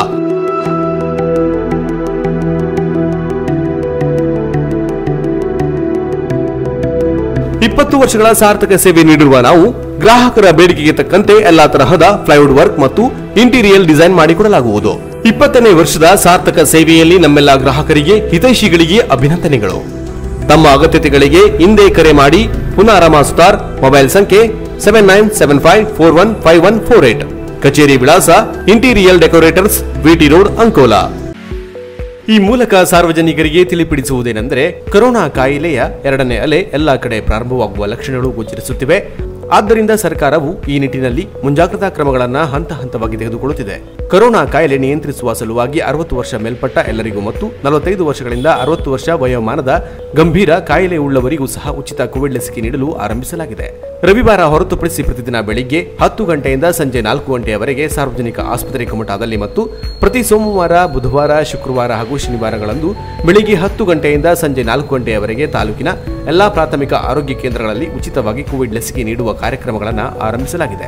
ಈ ಸಂದರ್ಭದಲ್ಲಿ ಆಧಾರ್ ಕಾರ್ಡ್ ಅಥವಾ ಮತದಾರರ ಗುರುತಿನ ಚೀಟಿಯನ್ನ ವೈದ್ಯಕೀಯ ಸಿಬ್ಬಂದಿಗಳಿಗೆ ಹಾಜರುಪಡಿಸಿ ಉಚಿತ ಕೋವಿಡ್ ಲಸಿಕೆಯನ್ನ ಪಡೆದುಕೊಳ್ಳುವಂತೆ ಸಾರ್ವಜನಿಕರಲ್ಲಿ ಈ ಮೂಲಕ ವಿನಂತಿಸಿದೆ. ಅಲ್ಲದೆ ಕೊರೋನಾ ಕಾಯಿಲೆ ಹರಡದಂತೆ ಕಟ್ಟುನಿಟ್ಟಿನ ಕ್ರಮಗಳನ್ನು ಜಿಲ್ಲಾಡಳಿತದ ನಿರ್ದೇಶನದ ಮೇರೆಗೆ ಪ್ರಾರಂಭಿಸಲಾಗಿದೆ. ಇನ್ನು ಮುಂದೆ ಎಲ್ಲಾ ಕಚೇರಿ ಹಾಗೂ ಇತರೆ ವಾಣಿಜ್ಯ ವ್ಯವಹಾರ ಸ್ಥಳಗಳಲ್ಲಿ ಸ್ಯಾನಿಟೈಸರ್ ವ್ಯವಸ್ಥೆಯನ್ನು ಕಡ್ಡಾಯವಾಗಿ ಮಾಡತಕ್ಕದ್ದೆಂದು ತಿಳಿಪಡಿಸಿದೆ. ಸಾರ್ವಜನಿಕ ಸ್ಥಳಗಳಲ್ಲಿ ಮಾಸ್ಕ್ ಧರಿಸುವಿಕೆಯನ್ನ ಮತ್ತು ಸಾಮಾಜಿಕ ಅಂತರ ಕಾಪಾಡಿಕೊಳ್ಳುವಿಕೆಯನ್ನು ಮತ್ತೊಮ್ಮೆ ಕಡ್ಡಾಯಗೊಳಿಸಲಾಗಿದ್ದು ಹಾಗೂ ಯಾವುದೇ ಕಚೇರಿಗಳಿಗೆ ಸಾರ್ವಜನಿಕರು ಮಾಸ್ಕ್ ಇಲ್ಲದೆ ಪ್ರವೇಶಿಸುವುದನ್ನು ನಿರ್ಬಂಧಿಸಲಾಗಿದೆ. ತಪ್ಪಿದ್ದಲ್ಲಿ ದಂಡ ವಿಧಿಸಲಾಗುವುದೆಂದು ಸಾರ್ವಜನಿಕರಿಗೆ ಈ ಮೂಲಕ ತಿಳಿಯಪಡಿಸಿದೆ. ಇದು ಜಿಲ್ಲಾಡಳಿತದ ಆದೇಶದ ಮೇರೆಗೆ ಪುರಸಭೆ ಕುಮಟಾ, ಆರೋಗ್ಯ ಇಲಾಖೆ ಕುಮಟಾ ಮತ್ತು ತಾಲೂಕು ಆಡಳಿತದ ಜಂಟಿ ಸಾರ್ವಜನಿಕ ಪ್ರಕಟಣೆಯಾಗಿರುತ್ತದೆ.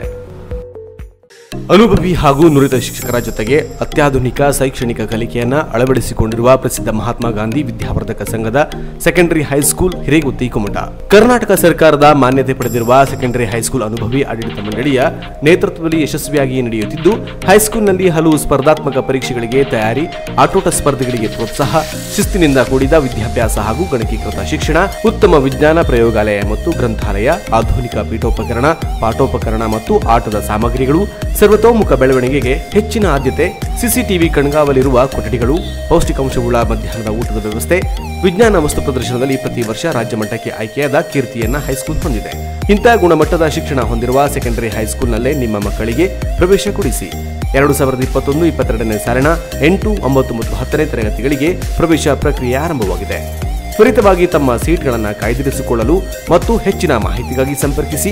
ಮೊಬೈಲ್ ಸಂಖ್ಯೆ 9448408863 ಹಾಗೂ 9900449292 ಮತ್ತು 9448848627. ಅಲ್ಲದೆ ಎಸ್ಐಟಿ ಮಾನ್ಯತೆ ಪಡೆದಿರುವ ಮಹಾತ್ಮ ಗಾಂಧಿ ಪೂರ್ವ ಪ್ರಾಥಮಿಕ ಆಂಗ್ಲ ಮಾಧ್ಯಮ ಶಾಲೆಯಲ್ಲಿ ನರ್ಸರಿ, ಎಲ್ಕೆಜಿ, ಯುಕೆಜಿ 1 ಮತ್ತು 2ನೇ ತರಗತಿಗಳಿಗೆ ಪ್ರವೇಶ ಪ್ರಕ್ರಿಯೆ ಆರಂಭವಾಗಿದೆ. ಹೆಚ್ಚಿನ ಮಾಹಿತಿಗಾಗಿ ಸಂಪರ್ಕಿಸಿ. ಮೊಬೈಲ್ ಸಂಖ್ಯೆ 9740819627. Shri Honnappa N Nayak chairman, Shri Shrikant N Nayak vice chairman, Shri Mohan B Nayak ಕಾರ್ಯದರ್ಶಿ ಮತ್ತು ಆಡಳಿತ ಮಂಡಳಿ ಸದಸ್ಯರು. ಶ್ರೀ ರಾಮದಾಸ ಗುನಗಿ ಪಂಚಾಯತ್ ರಾಜ್ ಇಂಜಿನಿಯರಿಂಗ್ ಉಪವಿಭಾಗ ಕುಮಟಾ ಅವರಿಗೆ ಬೆಂಗಳೂರಿನ ಭಾರತ ರತ್ನ ಸರ್ ಎಂ ವಿಶ್ವೇಶ್ವರಯ್ಯ ಪ್ರತಿಭಾ ಪುರಸ್ಕಾರ ಪ್ರತಿಷ್ಠಾನ ಟ್ರಸ್ಟ್ನ ಕರ್ನಾಟಕ ತಾಂತ್ರಿಕ ರತ್ನ ಪ್ರಶಸ್ತಿ ಲಭಿಸಿರುವುದಕ್ಕೆ ಹಾರ್ದಿಕ ಶುಭಾಶಯಗಳು.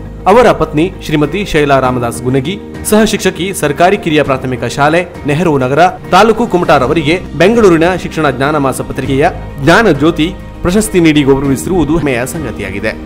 ಕ್ರಿಯಾಶೀಲ, ದಕ್ಷ, ಸೌಜನ್ಯದ ಮೂರ್ತಿಯಂತಿರುವ ಹಾಗೂ ಸರಳ ಸಜ್ಜನಿಕೆಯ ವ್ಯಕ್ತಿತ್ವ ಹೊಂದಿರುವ ದಂಪತಿಗೆ ನಾವೆಲ್ಲರೂ ವಿಶೇಷವಾಗಿ ಅಭಿನಂದಿಸಿ ಅವರ ಉಜ್ವಲ ಭವಿಷ್ಯಕ್ಕೆ ಶುಭ ಹಾರೈಸುತ್ತೇವೆ.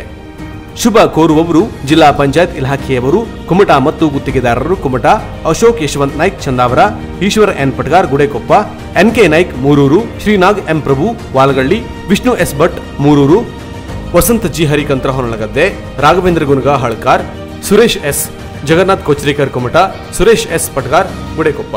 ಜಿಲ್ಲಾ ಪಂಚಾಯತ್ ಉತ್ತರ ಕನ್ನಡದ ಮಾವಿನಕುರ್ವ ಗ್ರಾಮ ಪಂಚಾಯತ್ ಸಂಯುಕ್ತ ಆಶ್ರಯದಲ್ಲಿ ಜಲ ಜೀವನ್ ಮಿಷನ್ ಯೋಜನೆ ಮಾವಿನಕುರ್ವ ಭಾಗದ ಒಟ್ಟು 46.44 ಲಕ್ಷ ರೂಪಾಯಿ ಯೋಜನೆಗೆ ಶಾಸಕ ಸುನಿಲ್ ನಾಯ್ಕ್ ಅವರು ಗುದ್ದಲಿ ಪೂಜೆ ನೆರವೇರಿಸಿದರು. ನಂತರ ನಡೆದ ಸಭಾ ಕಾರ್ಯಕ್ರಮವನ್ನು ಉದ್ದೇಶಿಸಿ ಮಾತನಾಡಿದ ಶಾಸಕ ಸುನಿಲ್ ನಾಯ್ಕ್, ಮಾವಿನಕುರ್ವಕ್ಕೆ ಸೇತುವೆ ಮಂಜೂರಿ ಮಾಡುವುದನ್ನು ಒಂದು ಸವಾಲಾಗಿ ಸ್ವೀಕರಿಸಿದ್ದೆ. ಆ ಭಾಗವನ್ನ ಮಾದರಿ ಕ್ಷೇತ್ರವನ್ನಾಗಿ ಮಾಡುತ್ತೇನೆ. ಹಿಂದಿನ ಜನಪ್ರತಿನಿಧಿಗಳ ಹೊಲಸು ರಾಜಕಾರಣ ಮರೆತುಬಿಡಿ, ಮುಂದಿನ ಅಭಿವೃದ್ಧಿಗೆ ಕೈ ಜೋಡಿಸಿ ಎಂದರು. ಕೇಂದ್ರ ಸರ್ಕಾರದ ಬಹು ಆಕಾಂಕ್ಷಿತ, ಬಹು ಜನರ ಪರವಾಗಿರ್ತಕ್ಕಂಥ, ಇವತ್ತು ನಾವು ಎಲ್ಲೇ ಹೋದರೂ ನಮ್ಮನ್ನ ಕೇಳ್ತಕ್ಕಂಥ ಪ್ರಶ್ನೆ, ನಮಗೆ ಕುಡಿಯಲಿಕ್ಕೆ ನೀರು ಕೊಡಿ, ನಮಗೆ ತಿರುಗಾಡಲಿಕ್ಕೆ ರಸ್ತೆ ಮಾಡಿಕೊಡಿ ಅಂತಕ್ಕಂಥ ಬೇಡಿಕೆ. ಅದರಲ್ಲೂ ಬಹುಮುಖ್ಯವಾಗಿರ್ತಕ್ಕಂಥದ್ದು ಕುಡಿಯೋ ನೀರಿನ ಯೋಜನೆ. ನಮಗೆ ನೀರು ಕೊಡಿ, ಮನುಷ್ಯಗೆ ಪ್ರತಿದಿನ ಅನಿವಾರ್ಯವಾಗಿರ್ತಕ್ಕಂಥದ್ದು ಕುಡಿಯೋ ನೀರಿನ ಯೋಜನೆ. ಕುಡಿಯಲಿಕ್ಕೆ ನೀರು ಬೇಕು. ಎಲ್ಲಿ ಹೋದರೂ ಅದರಲ್ಲೂ ಏಪ್ರಿಲ್ ಮೇ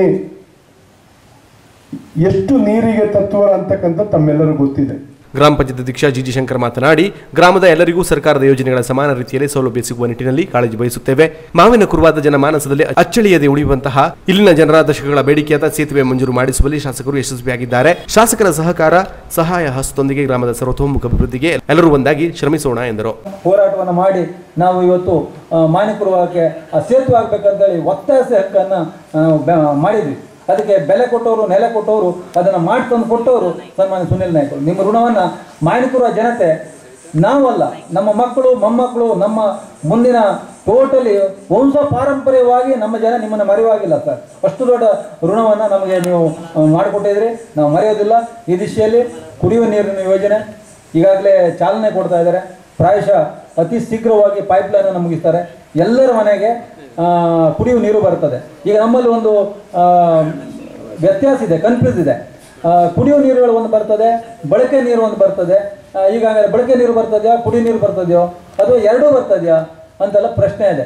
ಗ್ರಾಮ ಪಂಚಾಯತ್ ಸದಸ್ಯ ಪೀಟರ್ ಮೆಂಡೋನ್ಸಾ ಮಾತನಾಡಿ, ಜಲಜೀವನ್ ಯೋಜನೆ ಜನರಿಗೆ ಪರಿಶುದ್ಧವಾದ ನೀರು ಸರಬರಾಜು ಯೋಜನೆಯಾಗಿದೆ.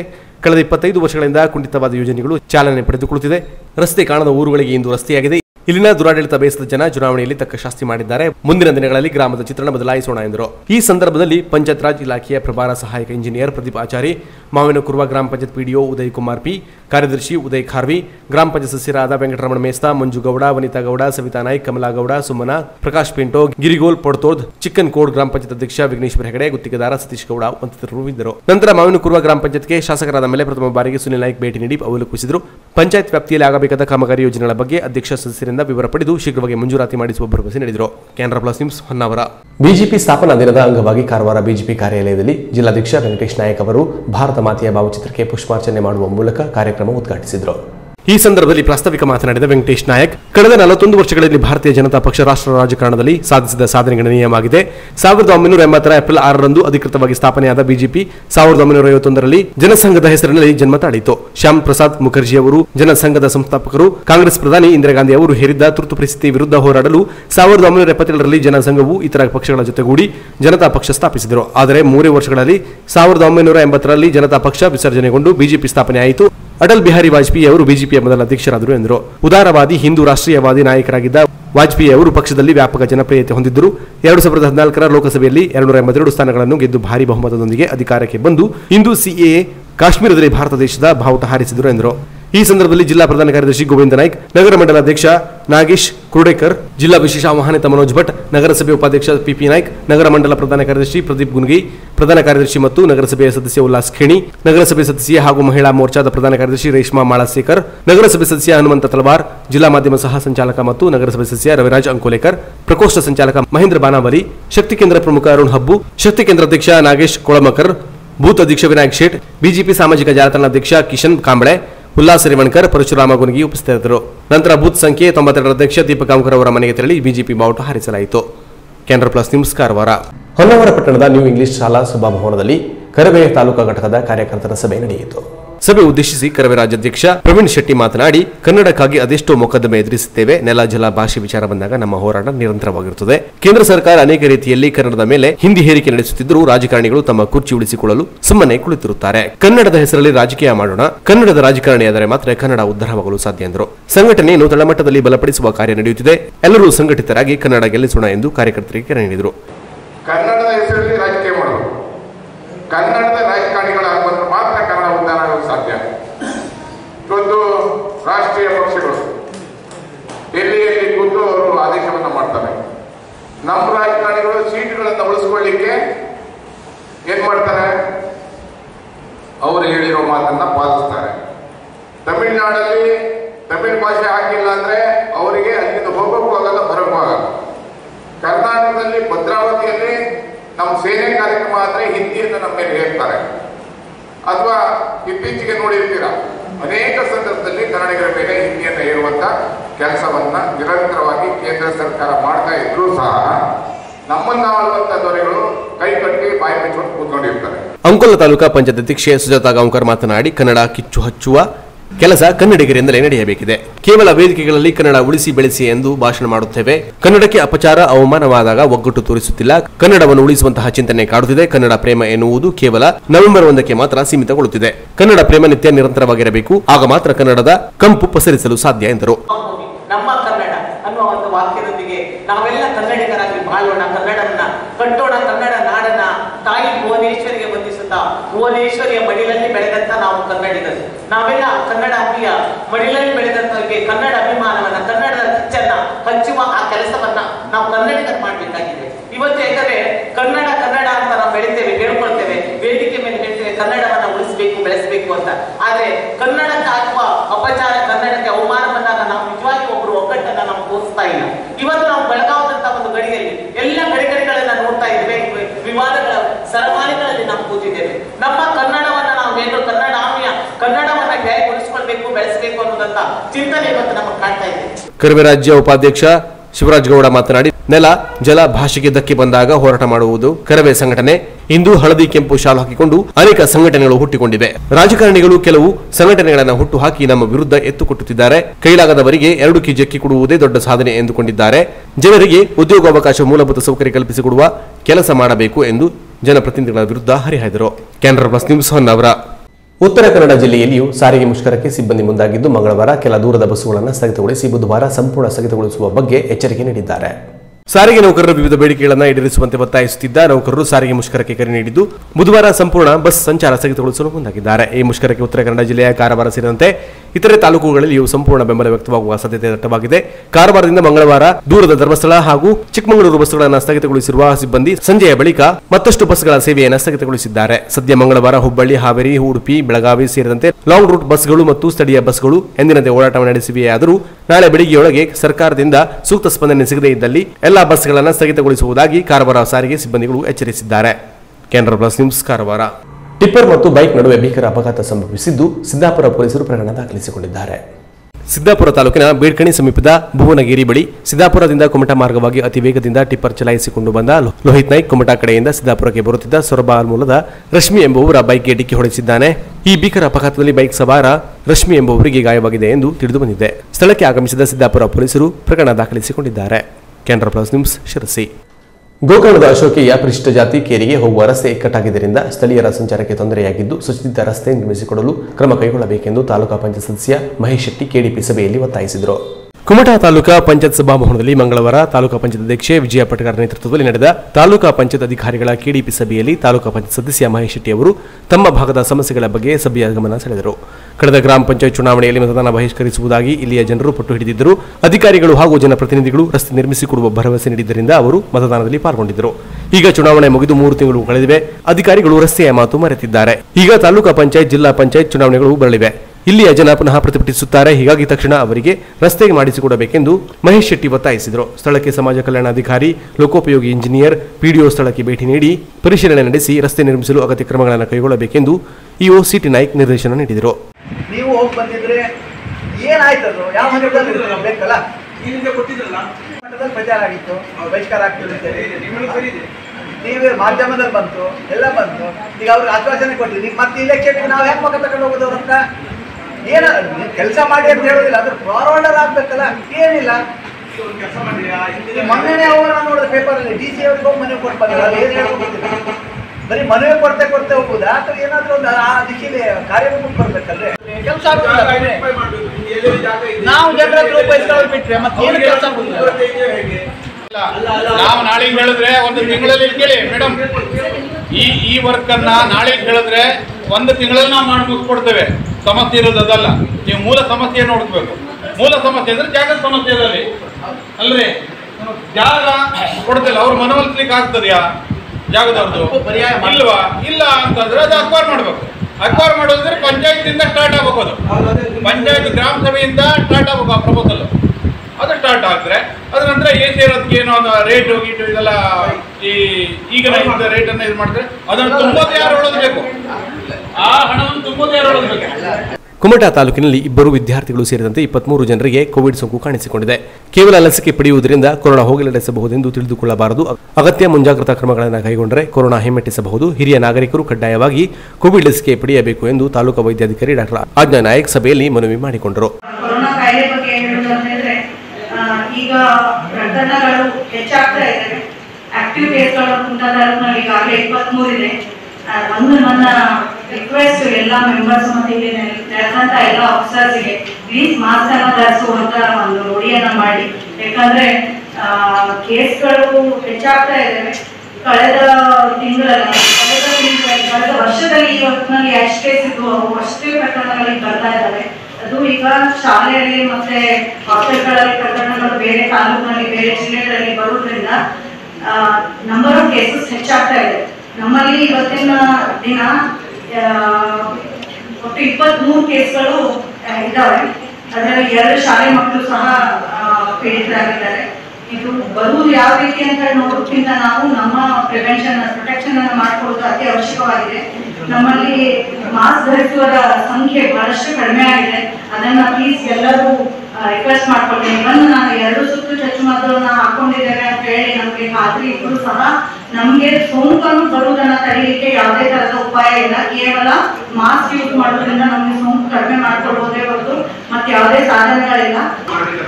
ನಾವು ಗ್ರಾಮ ಪಂಚಾಯತ್ ತಾಲೂಕು ಪಂಚಾಯತ್ ಮಾಡಿದ್ದಾರೆ ಅಂತ ಹೇಳೋದಕ್ಕೆ ಕಾರಣ ಏನಂತ ಹೇಳಿದ್ರೆ ನಾವೇನ್ ದೊಡ್ಡ ಸಾಧನೆ ಮಾಡಿದ್ದೀವಿ ಅಂತ ಕೆಲವರು ಇಲಾಖೆಯಲ್ಲಿ ಬಹಳಷ್ಟು ಜನ ಇರ್ತಾರೆ. ಬಟ್ ಅವರಿಂದ ನಾವು ಒಂದು ಸಣ್ಣ ಈ ಕೋವಿಡ್-19 ಸಂಬಂಧಪಟ್ಟ ಒಂದು ಸಣ್ಣ ಸಹಾಯ ಕೇಳಿದ್ರು ಕೂಡ ಅದಕ್ಕೆ ಬಹಳ ರೀತಿಯ ಮಾತುಗಳು ಅಥವಾ ಇನ್ನಿತರ ಚಟುವಟಿಕೆಗಳು ಆಗ್ತದೆ. ಹಾಗಾಗಿ ಇಲ್ಲ ಇವತ್ತು ಬರ ಪರಿಹಾರ ಎಲ್ಲ ಇದ್ದಂಗೆ ದೇಶಕ್ಕೆ ಆಪತ್ತು ಬಂದಾಗ ಹೇಗೆ ನಾವು ಕಾರ್ಯವನ್ನು ಮಾಡ್ಬೇಕಾಗ್ತದೆ 4 ರೀತಿ ಇರ್ತದೆ. ಒಂದು ಬರಗಾಲ ಬಂದ್ರೆ, ಮಹಾರೋಗ ಬಂದ್ರೆ ಅಥವಾ ವಿದೇಶಗಳಿಂದ ನಮ್ಮ ಮೇಲೆ ಆಪತ್ತು ಬಂದ್ರೆ, ಇದು ಮಹಾರೋಗಗಳಿಂದ ನಮಗೆ ಬಂದೇ ಆದ್ರಿಂದ ನಾವೆಲ್ಲರೂ ಸೇರಿ ಆರೋಗ್ಯ ಇಲಾಖೆಗೆ ನಾವು ಸಪೋರ್ಟ್ ಮಾಡಬೇಕಾಗ್ತದೆ ಹೇಳುವುದನ್ನ ಈ ಸಂದರ್ಭದಲ್ಲಿ ಮಾನ್ಯ ಜಿಲ್ಲಾಧಿಕಾರಿಗಳು ಕೂಡ ಅದನ್ನೇ ಹೇಳಿದ್ದಾರೆ. ಶಾಲೆಯಲ್ಲಿ ವಿದ್ಯಾಗಮನ ಸ್ಥಗಿತಗೊಳಿಸಲಾಗಿದೆ. 1ನೇ ತರಗತಿಯಿಂದ 9ನೇ ತರಗತಿವರೆಗಿನ ವಿದ್ಯಾರ್ಥಿಗಳಿಗೆ ಶಾಲೆಗೆ ಹೋಗುವುದನ್ನು ನಿರ್ಬಂಧಿಸಲಾಗಿದೆ. 10ನೇ ತರಗತಿ ವಿದ್ಯಾರ್ಥಿಗಳು ಶಾಲೆಗೆ ಹೋಗುತ್ತಿದ್ದಾರೆ. ಶಾಲೆಗೆ ಶಿಕ್ಷಕರು ಹೋಗಬೇಕೋ ಬೇಡವೋ ಎಂಬ ಬಗ್ಗೆ ಸರ್ಕಾರದ ಸ್ಪಷ್ಟ ಆದೇಶವಿಲ್ಲ ಎಂದು ಶಿಕ್ಷಣಾಧಿಕಾರಿ ರೇಖಾ ನಾಯ್ಕ್ ಸಭೆಗೆ ತಿಳಿಸಿದರು. ಎಲ್ಲ ಸರ್ಕಾರಿ ಶಾಲಾ ವಿದ್ಯಾರ್ಥಿಗಳಿಗೆ 11,521 ವಿದ್ಯಾರ್ಥಿಗಳಿಗೆ 1ನೇ ಜೊತೆ ಸಮವಸ್ತ್ರವನ್ನ ಈಗಾಗಲೇ ಎಲ್ಲ ವಿದ್ಯಾರ್ಥಿಗಳಿಗೂ ವಿತರಿಸಿ ಈಗಾಗಲೇ 100ಕ್ಕೆ 100ರಷ್ಟು ಪ್ರಗತಿಯನ್ನು ಸಾಧಿಸಿದ್ದೇವೆ. 8ನೇ ವರ್ಗದ ಮಕ್ಕಳಿಗೆ ಉಚಿತ ಬೈಸಿಕಲ್ ವಿತರಣೆ ಈ ಪ್ರಸಕ್ತ ಸಾಲಿನಲ್ಲಿ ಬಂದಿರೋದಿಲ್ಲ. ಕೋವಿಡ್ ಇರೋದ್ರಿಂದ ಈ ವರ್ಷದಲ್ಲಿ ನಾವು ಬೈಸಿಕಲ್ ವಿತರಣೆಯನ್ನ ಮಾಡಿಲ್ಲ. ಯಾಕಂದ್ರೆ ಈ ಸಲ ಸರ್ಕಾರದಿಂದ ಬೈಸಿಕಲ್ ಪೂರೈಕೆ ಆಗಿಲ್ಲ. ಇನ್ನು ಉಚಿತ ಮತ್ತು ಮಾರಾಟ ಪಠ್ಯಪುಸ್ತಕ ವಿತರಣೆ. ಒಟ್ಟು ನಮ್ಮ ತಾಲೂಕಿನಲ್ಲಿ 20,748 ವಿದ್ಯಾರ್ಥಿಗಳಿದ್ದಾರೆ. ಅದರಲ್ಲಿ ಸರ್ಕಾರಿ ವಿದ್ಯಾರ್ಥಿಗಳಿಗೆ ಯಾವುದೇ ಹಣವನ್ನು ನಾವು ತೆಗೆದುಕೊಳ್ಳದೆ ಸರ್ಕಾರದಿಂದ ಪಠ್ಯಪುಸ್ತಕ ವಿತರಿಸಲಾಗುತ್ತದೆ. ಹಾಗೆ ಅನ್ಎಡೆಡ್ ಶಾಲೆಯವರಿಗೆ ವಿದ್ಯಾರ್ಥಿಗಳಿಗೆ ಅವರು ಹಣವನ್ನ ನೀಡಿ ಈಗಾಗಲೇ ಅವರು ಮೊದಲೇ ಹಣವನ್ನ ಪಾವತಿಸಿರ್ತಾರೆ. ಅವರಿಗೂ ಕೂಡ ಪಠ್ಯಪುಸ್ತಕ ವಿತರಣೆ 100% ವಿತರಣೆ ಆಗಿದೆ. ಅಂಗನವಾಡಿಗೆ ಕೇವಲ 5 ಮಕ್ಕಳು ಪ್ರವೇಶಕ್ಕೆ ಮಾತ್ರ ಅವಕಾಶ ನೀಡಲಾಗಿದೆ ಎಂದು ಮಹಿಳಾ ಮತ್ತು ಶಿಶು ಅಭಿವೃದ್ಧಿ ಇಲಾಖೆ ಅಧಿಕಾರಿಗಳು ಸಭೆಗೆ ತಿಳಿಸಿದರು. ಲೋಕೋಪಯೋಗಿ, ಜಿಲ್ಲಾ ಪಂಚಾಯತ್ ಇಂಜಿನಿಯರಿಂಗ್ ವಿಭಾಗ, ಕೃಷಿ, ತೋಟಗಾರಿಕೆ, ಪಶು ಸಂಗೋಪನೆ ಇಲಾಖೆಗಳ ಪ್ರಗತಿ ಪರಿಶೀಲನೆ ನಡೆಯಿತು. ಸಭೆಯಲ್ಲಿ ತಾಲೂಕು ಪಂಚಾಯತ್ ಸ್ಥಾಯಿ ಸಮಿತಿ ಅಧ್ಯಕ್ಷ ಈಶ್ವರ ನಾಯ್ಕ್, ವಿವಿಧ ಇಲಾಖೆಯ ಅಧಿಕಾರಿಗಳು ಇದ್ದರು. Canara plus news Kumta. ಇದೀಗ ಶಾರ್ಟ್ ಬ್ರೇಕ್ ನಂತರ ಕೆನರಾ ಪ್ಲಸ್ ನ್ಯೂಸ್ ಮುಂದುವರಿಯುವುದು. ಕೆನರಾ ಪ್ಲಸ್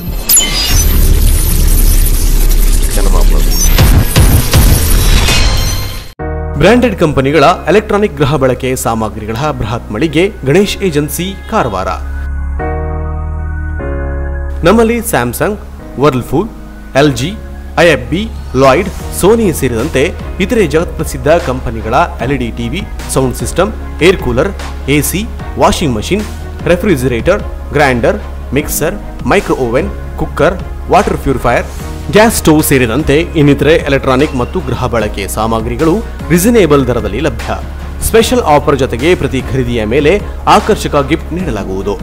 0% ಇಂಟ್ರೆಸ್ಟ್ನಲ್ಲಿ ಸುಲಭ ಸಾಲ ಸೌಲಭ್ಯಗಳ ಮೂಲಕ ಗೃಹ ಬಳಕೆ ಸಾಮಗ್ರಿಗಳನ್ನು ಖರೀದಿಸಿ ನಿಮ್ಮ ಮನೆಯ ಅಂದವನ್ನು ಹೆಚ್ಚಿಸಿಕೊಳ್ಳಿ. ಇನ್ನೂ ಹೆಚ್ಚಿನ ವಿಶೇಷ ಆಫರ್ಗಳ ಜೊತೆಗೆ ಗುಣಮಟ್ಟದ ವಿಶ್ವಾಸಾರ್ಹ ಸೇವೆಯೇ ನಮ್ಮ ಬ್ರ್ಯಾಂಡ್. ನಿಮಗಿಷ್ಟವಾದ ಎಲೆಕ್ಟ್ರಾನಿಕ್ ಗೃಹ ಬಳಕೆ ಸಾಮಗ್ರಿಗಳನ್ನು ಖರೀದಿಸಲು ಹಿಂದೆ ಭೇಟಿ ನೀಡಿ. Ganesh agency, green street road, Karwar. Mobile ಸಂಖ್ಯೆ 9482846176. ಉತ್ತರ ಕನ್ನಡ ಜಿಲ್ಲಾ ಕೇಂದ್ರವಾದ ಕಾರವಾರದಲ್ಲಿ 34 ವರ್ಷಗಳಿಂದ ವಿಶ್ವಾಸಾರ್ಹ ಸೇವೆ ನೀಡುತ್ತಿರುವ ಎಲೆಕ್ಟ್ರಾನಿಕ್ಸ್ ಗೃಹೋಪಯೋಗಿ ವಸ್ತುಗಳ ಬೃಹತ್ ಶೋರೂಮ್ ಶ್ರೀಜಿ ಹೌಸ್ ಮತ್ತು Shreeji ಟ್ರೋನಿಕ್ಸ್.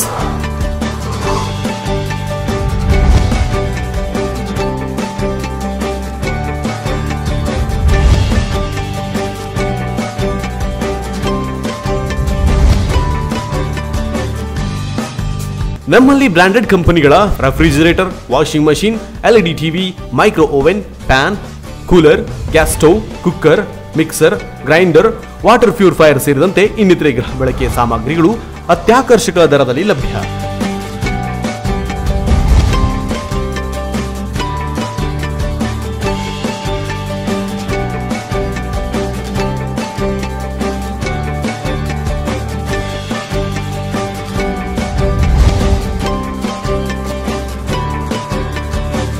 Tourist, school and college bag, side bag ಸೇರಿದಂತೆ ಇನ್ನಿತರೆ ಹೋಮ್ ಅಪ್ಲಯನ್ಸ್ ಲಭ್ಯ. Reasonable rate, free delivery service, ಇನ್ನೆಲ್ಲೂ ದೊರೆಯದ ಸ್ಪೆಷಲ್ ಆಫರ್. ಸುಲಭ ಕಂತುಗಳಲ್ಲಿ ಗೃಹೋಪಯೋಗಿ ವಸ್ತುಗಳನ್ನು ಖರೀದಿಸಲು ವಿಶ್ವಾರ್ಹ ಸೇವೆಯೇ ತಮ್ಮ ಗುರಿಯಾಗಿಸಿಕೊಂಡಿರುವ ಶ್ರೀಜಿ ಹೌಸ್ ಮತ್ತು ಶ್ರೀಜಿ ಟ್ರೋನಿಕ್ಸ್ ಒಮ್ಮೆ ಭೇಟಿ ನೀಡಿ. ನಿಮಗಿಷ್ಟವಾದ ಗೃಹೋಪಯೋಗಿ ಸಾಮಗ್ರಿಗಳನ್ನು ನಿಮ್ಮ ಬಜೆಟ್ಗೆ ತಕ್ಕಂತೆ ಖರೀದಿಸಿ ಮನೆಯ ಅಂದವನ್ನು ಹೆಚ್ಚಿಸಿಕೊಳ್ಳಿ. ವಿಳಾಸ ಶ್ರೀಜಿ ಟ್ರೋನಿಕ್ಸ್, ಕೋಲ್ಟ್ ರೋಡ್, ಕಾರವಾರ. ದೂರವಾಣಿ ಸಂಖ್ಯೆ 08382226038. ಮೊಬೈಲ್ ಸಂಖ್ಯೆ 9036444404 ಹಾಗೂ ಶ್ರೀಜಿ ಹೌಸ್, ಹಬ್ಬುವಾಡ, ಕಾರವಾರ. ಹಿಂದೆ ಸಂಪರ್ಕಿಸಿ. ಮೊಬೈಲ್ ಸಂಖ್ಯೆ 9845288735. ದೂರವಾಣಿ ಸಂಖ್ಯೆ 08382227651. ಪರಿಶುದ್ಧ ಚಿನ್ನಾಭರಣಗಳ ಬೃಹತ್ ಮಳಿಗೆ ಶ್ರೇಷ್ಠ jewellers, Karwar.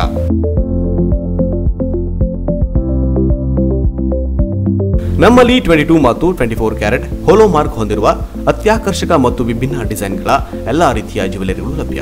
Gold chain, necklace, ಬಳೆ, ರಿಂಗ್ಗಳು, ಇಯರಿಂಗ್, ಡೈಮಂಡ್ ಜ್ಯುವೆಲರಿ ಸೇರಿದಂತೆ IGI ಸರ್ಟಿಫೈಡ್ ರಿಯಲ್ ಡೈಮಂಡ್ ಜ್ಯುವೆಲರಿಗಳು ದೊರೆಯುತ್ತವೆ. Temple jewellery, light weight jewellery ಸೇರಿದಂತೆ ಬೆಳ್ಳಿಯ ಪೂಜಾ ಸಾಮಗ್ರಿಗಳು ಜೊತೆಗೆ ಎಲ್ಲಾ ರೀತಿಯ ಆಭರಣಗಳು ಲಭ್ಯ. ಅಲ್ಲದೆ Karwar and Konkani special design ಜೊತೆಗೆ ಗ್ರಾಹಕರ ಬೇಡಿಕೆಯಂತೆ ವಿಭಿನ್ನ ಡಿಸೈನ್ಗಳ ಜ್ಯುವೆಲರಿಗಳನ್ನು ಸಿದ್ಧಪಡಿಸಿ ನೀಡಲಾಗುವುದು. ಹಾಗಾದರೆ ತಡ ಏಕೆ? ನಿಮ್ಮ ಆಯ್ಕೆಯ ಜ್ಯುವೆಲರಿಯನ್ನ ಖರೀದಿಸಲು ಹಿಂದೆ ಭೇಟಿ ನೀಡಿ. ಶ್ರೇಷ್ಠ jewellers, Salman arcade, beside Ganesh agency, green street road, Karwar. Mobile ಸಂಖ್ಯೆ 8970595131. ಹಿಂದೆ ಭೇಟಿ ನೀಡಿ.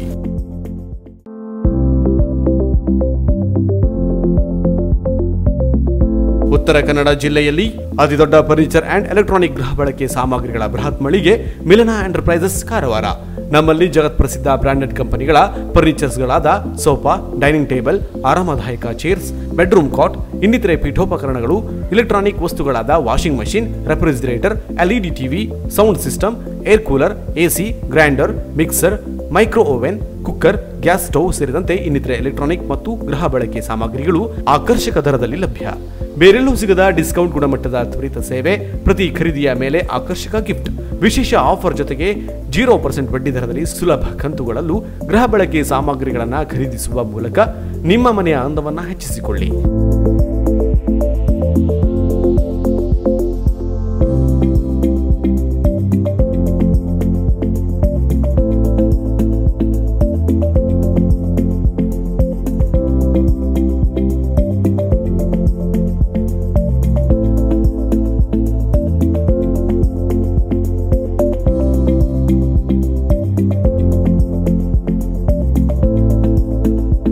ಹಿಂದೆ ಭೇಟಿ ನೀಡಿ ಮಿಲನ enterprises, near Mulla stop, Kajubag road, Karwar. Mobile ಸಂಖ್ಯೆ 9606774854. ಜಿಲ್ಲೆಯಲ್ಲಿ 5 ಶೋರೂಮ್ಗಳಿದ್ದು ಜೂಲಿಯಸ್ ಬಿಲ್ಡಿಂಗ್, ಕೃಷಿ ಇಲಾಖೆ ಕಚೇರಿ ಎದುರು, ಮಾಸ್ತಿಕಟ್ಟೆ ರೋಡ್, ಹೊನ್ನಾವರ. ಮೊಬೈಲ್ ಸಂಖ್ಯೆ 9591638030.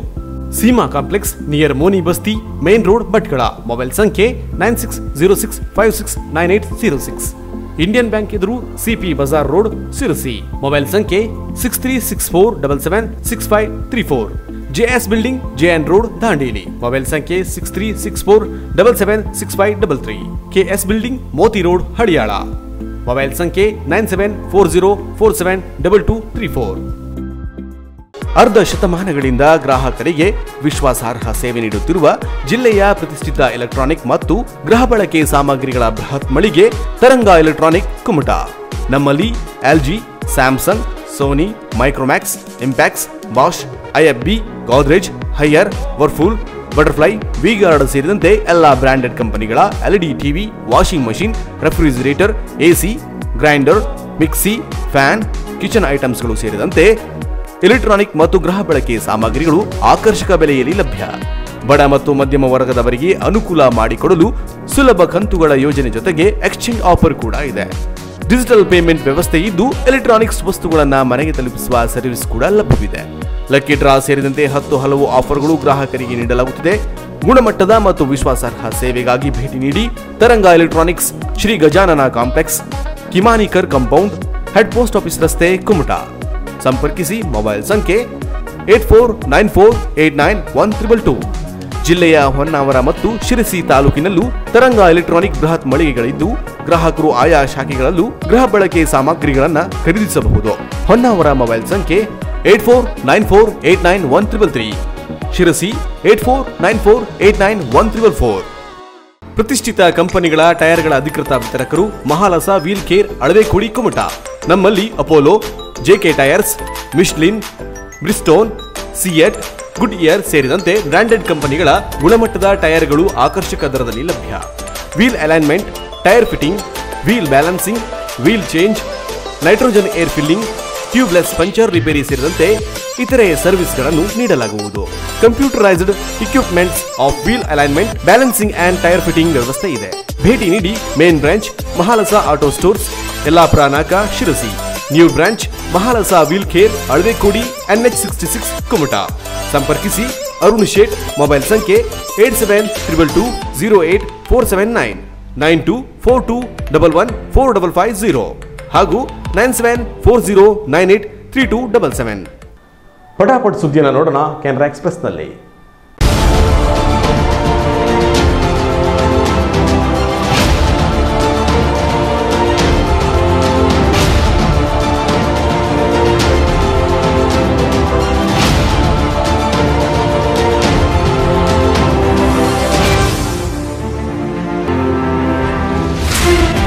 ಕೆನರಾ ಎಕ್ಸ್‌ಪ್ರೆಸ್. ಛತ್ತೀಸ್ಗಢದಲ್ಲಿ ನಡೆದಂತಹ ನಕ್ಸಲ್ ದಾಳಿಗೆ ಹುತಾತ್ಮರಾದ ಭಾರತೀಯ ಹೆಮ್ಮೆಯ ಯೋಧರಿಗೆ ಕಾರವಾರದಲ್ಲಿ ಬಿಜೆಪಿಯಿಂದ ಭಾವಪೂರ್ಣ ಶ್ರದ್ಧಾಂಜಲಿ ಸಲ್ಲಿಸಲಾಯಿತು.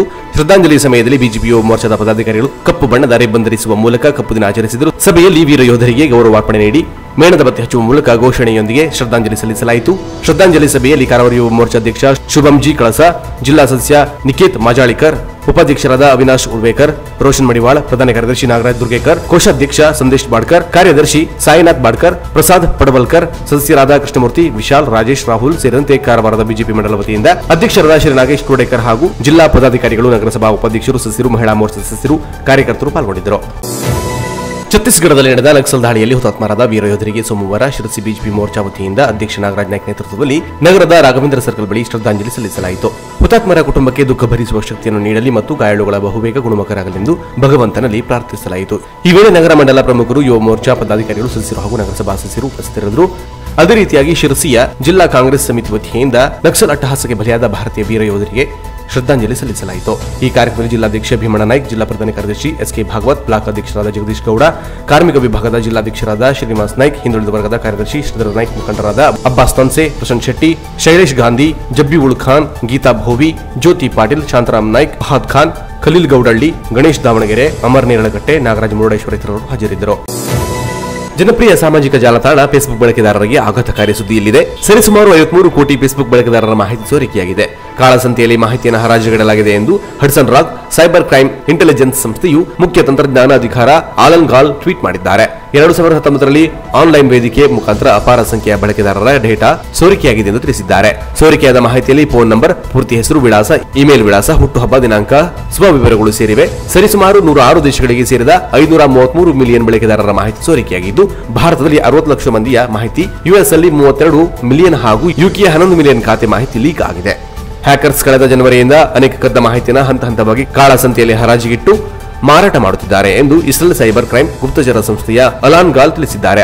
ಆದರೆ ಅಚ್ಚರಿ ಎಂದರೆ ಮಾಹಿತಿಗಳಿಗೆ ಅತ್ಯಂತ ಕಡಿಮೆ ಯೂರೋ ಬೆಲೆ ಟ್ಯಾಗ್ ಮಾಡಿ ಹರಾಜಿಗಿಡಲಾಗಿದೆ.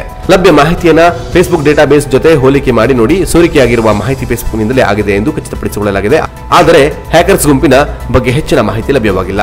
ಸಾಮಾಜಿಕ ಜಾಲತಾಣದಲ್ಲಿ ಹೆಚ್ಚಿನ ಸ್ವವಿವರ ಹಂಚಿಕೊಳ್ಳದಿರುವುದು ಒಳ್ಳೆಯದು. ಆದಷ್ಟು ಸುರಕ್ಷಿತ ನಿಯಮಗಳನ್ನು ಪಾಲಿಸಿ ಎಂದು ಸೈಬರ್ ಸೆಕ್ಯೂರಿಟಿ ತಜ್ಞರು ಸಲಹೆ ನೀಡಿದ್ದಾರೆ.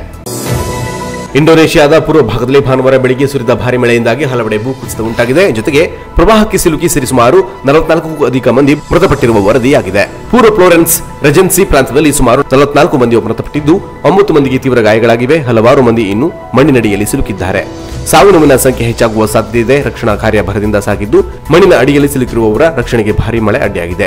ಭಾನುವಾರದಂದು ಈ ಪ್ರಾಂತ್ಯದ ಫ್ಲೋರೆಸ್ ದ್ವೀಪದಲ್ಲಿ ಹೆಚ್ಚಿನ ಸಂಖ್ಯೆಯಲ್ಲಿರುವ ಕ್ರೈಸ್ತರು ಈಸ್ಟರ್ ಹಬ್ಬ ಆಚರಣೆಯಲ್ಲಿ ತೊಡಗಿಕೊಂಡಿದ್ದರು.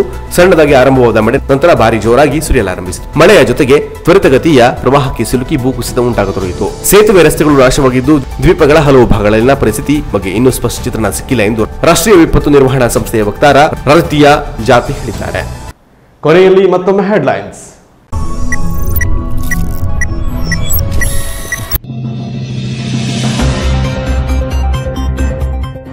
ಆನಂದ್ ಸ್ನೋಟಿಗರ್ ದೈಹಿಕವಾಗಿ ಬಹಳ ಸದೃಢರಾಗಿದ್ದಾರೆ, ಆದರೆ ಮಾನಸಿಕವಾಗಿ ಅವರು ಕಬರಸ್ಥಾನ್ ಸೇರಿದ್ದಾರೆ ಎಂದು ಸುದ್ದಿಗೋಷ್ಠಿಯಲ್ಲಿ ಬಿಜೆಪಿ ಜಿಲ್ಲಾ ಮಾಧ್ಯಮ ವಕ್ತಾರ ನಾಗರಾಜ್ ನಾಯ್ಕ್ ಹೇಳಿದರು. ಆನಂದ್ ಸ್ನೋಟಿಗರ್ ಅವರ ವಿರುದ್ಧವೇ 2019ರ ಚುನಾವಣೆಯಲ್ಲಿ ಗೆಲುವು ಕಂಡು ರಾಜ್ಯದಲ್ಲಿ ಅತಿ ಹೆಚ್ಚು ಮತಗಳನ್ನು ಪಡೆದಿದ್ದು ಇತಿಹಾಸ ಎಂದರು ಬಿಜೆಪಿ ಜಿಲ್ಲಾಧ್ಯಕ್ಷ ವೆಂಕಟೇಶ್ ನಾಯಕ್.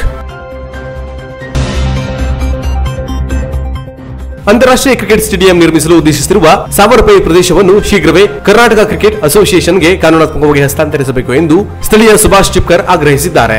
ಅವರು ಸುದ್ದಿಗೋಷ್ಠಿ ನಡೆಸಿ ಕ್ರೀಡಾಂಗಣ ಸ್ಥಾಪನೆಯಾಗುವುದರಿಂದ ಸ್ಥಳೀಯವಾಗಿ ವ್ಯಾಪಾರ ವಹಿವಾಟು ಹೆಚ್ಚಾಗಲಿದೆ, ಸದಾಶಿವಗಢದಲ್ಲಿ ಅಭಿವೃದ್ಧಿಯಾಗಲಿದೆ ಎಂದು ಹೇಳಿದರು. ನಮ್ಮ ಬೇಡಿಕೆಗಳನ್ನು ಈಡೇರಿಸಿದರೆ ಸ್ಟೇಡಿಯಂ ನಿರ್ಮಾಣಕ್ಕೆ ನಮ್ಮ ಸಂಪೂರ್ಣ ಸಹಕಾರವಿದೆ ಎಂದು ಸುದ್ದಿಗೋಷ್ಠಿಯಲ್ಲಿ ತಿಳಿಸಿದರು. ಕುಮಟಾ ತಾಲೂಕು ಪಂಚಾಯತ್ ಸಭಾಭವನದಲ್ಲಿ ನಡೆದ ಕೆಡಿಪಿ ಸಭೆಯ ಅಧ್ಯಕ್ಷತೆಯನ್ನು ವಹಿಸಿದ್ರು ತಾಲೂಕಾ ಪಂಚಾಯತ್ ಅಧ್ಯಕ್ಷೆ ವಿಜಯ ಪಟ್ಗಾರ್. ಗೋಕರ್ಣದ ಅಶೋಕಿಯ ಪರಿಶಿಷ್ಟ ಜಾತಿ ಕೇರಿಗೆ ಸುಸಜ್ಜಿತ ರಸ್ತೆ ನಿರ್ಮಿಸಿಕೊಡಲು ಆಗ್ರಹಿಸಿದ್ರು ತಾಲೂಕಾ ಪಂಚಾಯತ್ ಸದಸ್ಯ ಮಹೇಶ್ ಶೆಟ್ಟಿ. ಇಲ್ಲಿಗೆ ಕ್ಯಾನರಾ ಪ್ಲಸ್ ನ್ಯೂಸ್ ಮುಕ್ತಾಯವಾಯಿತು. ನಿರಂತರ ಸುದ್ದಿ ಹಾಗೂ ಮನೋರಂಜನೆಗಾಗಿ ನೋಡ್ತಾ ಇರಿ ಕ್ಯಾನರಾ ಪ್ಲಸ್ ಟಿವಿಯನ್ನ. ನಮಸ್ಕಾರ.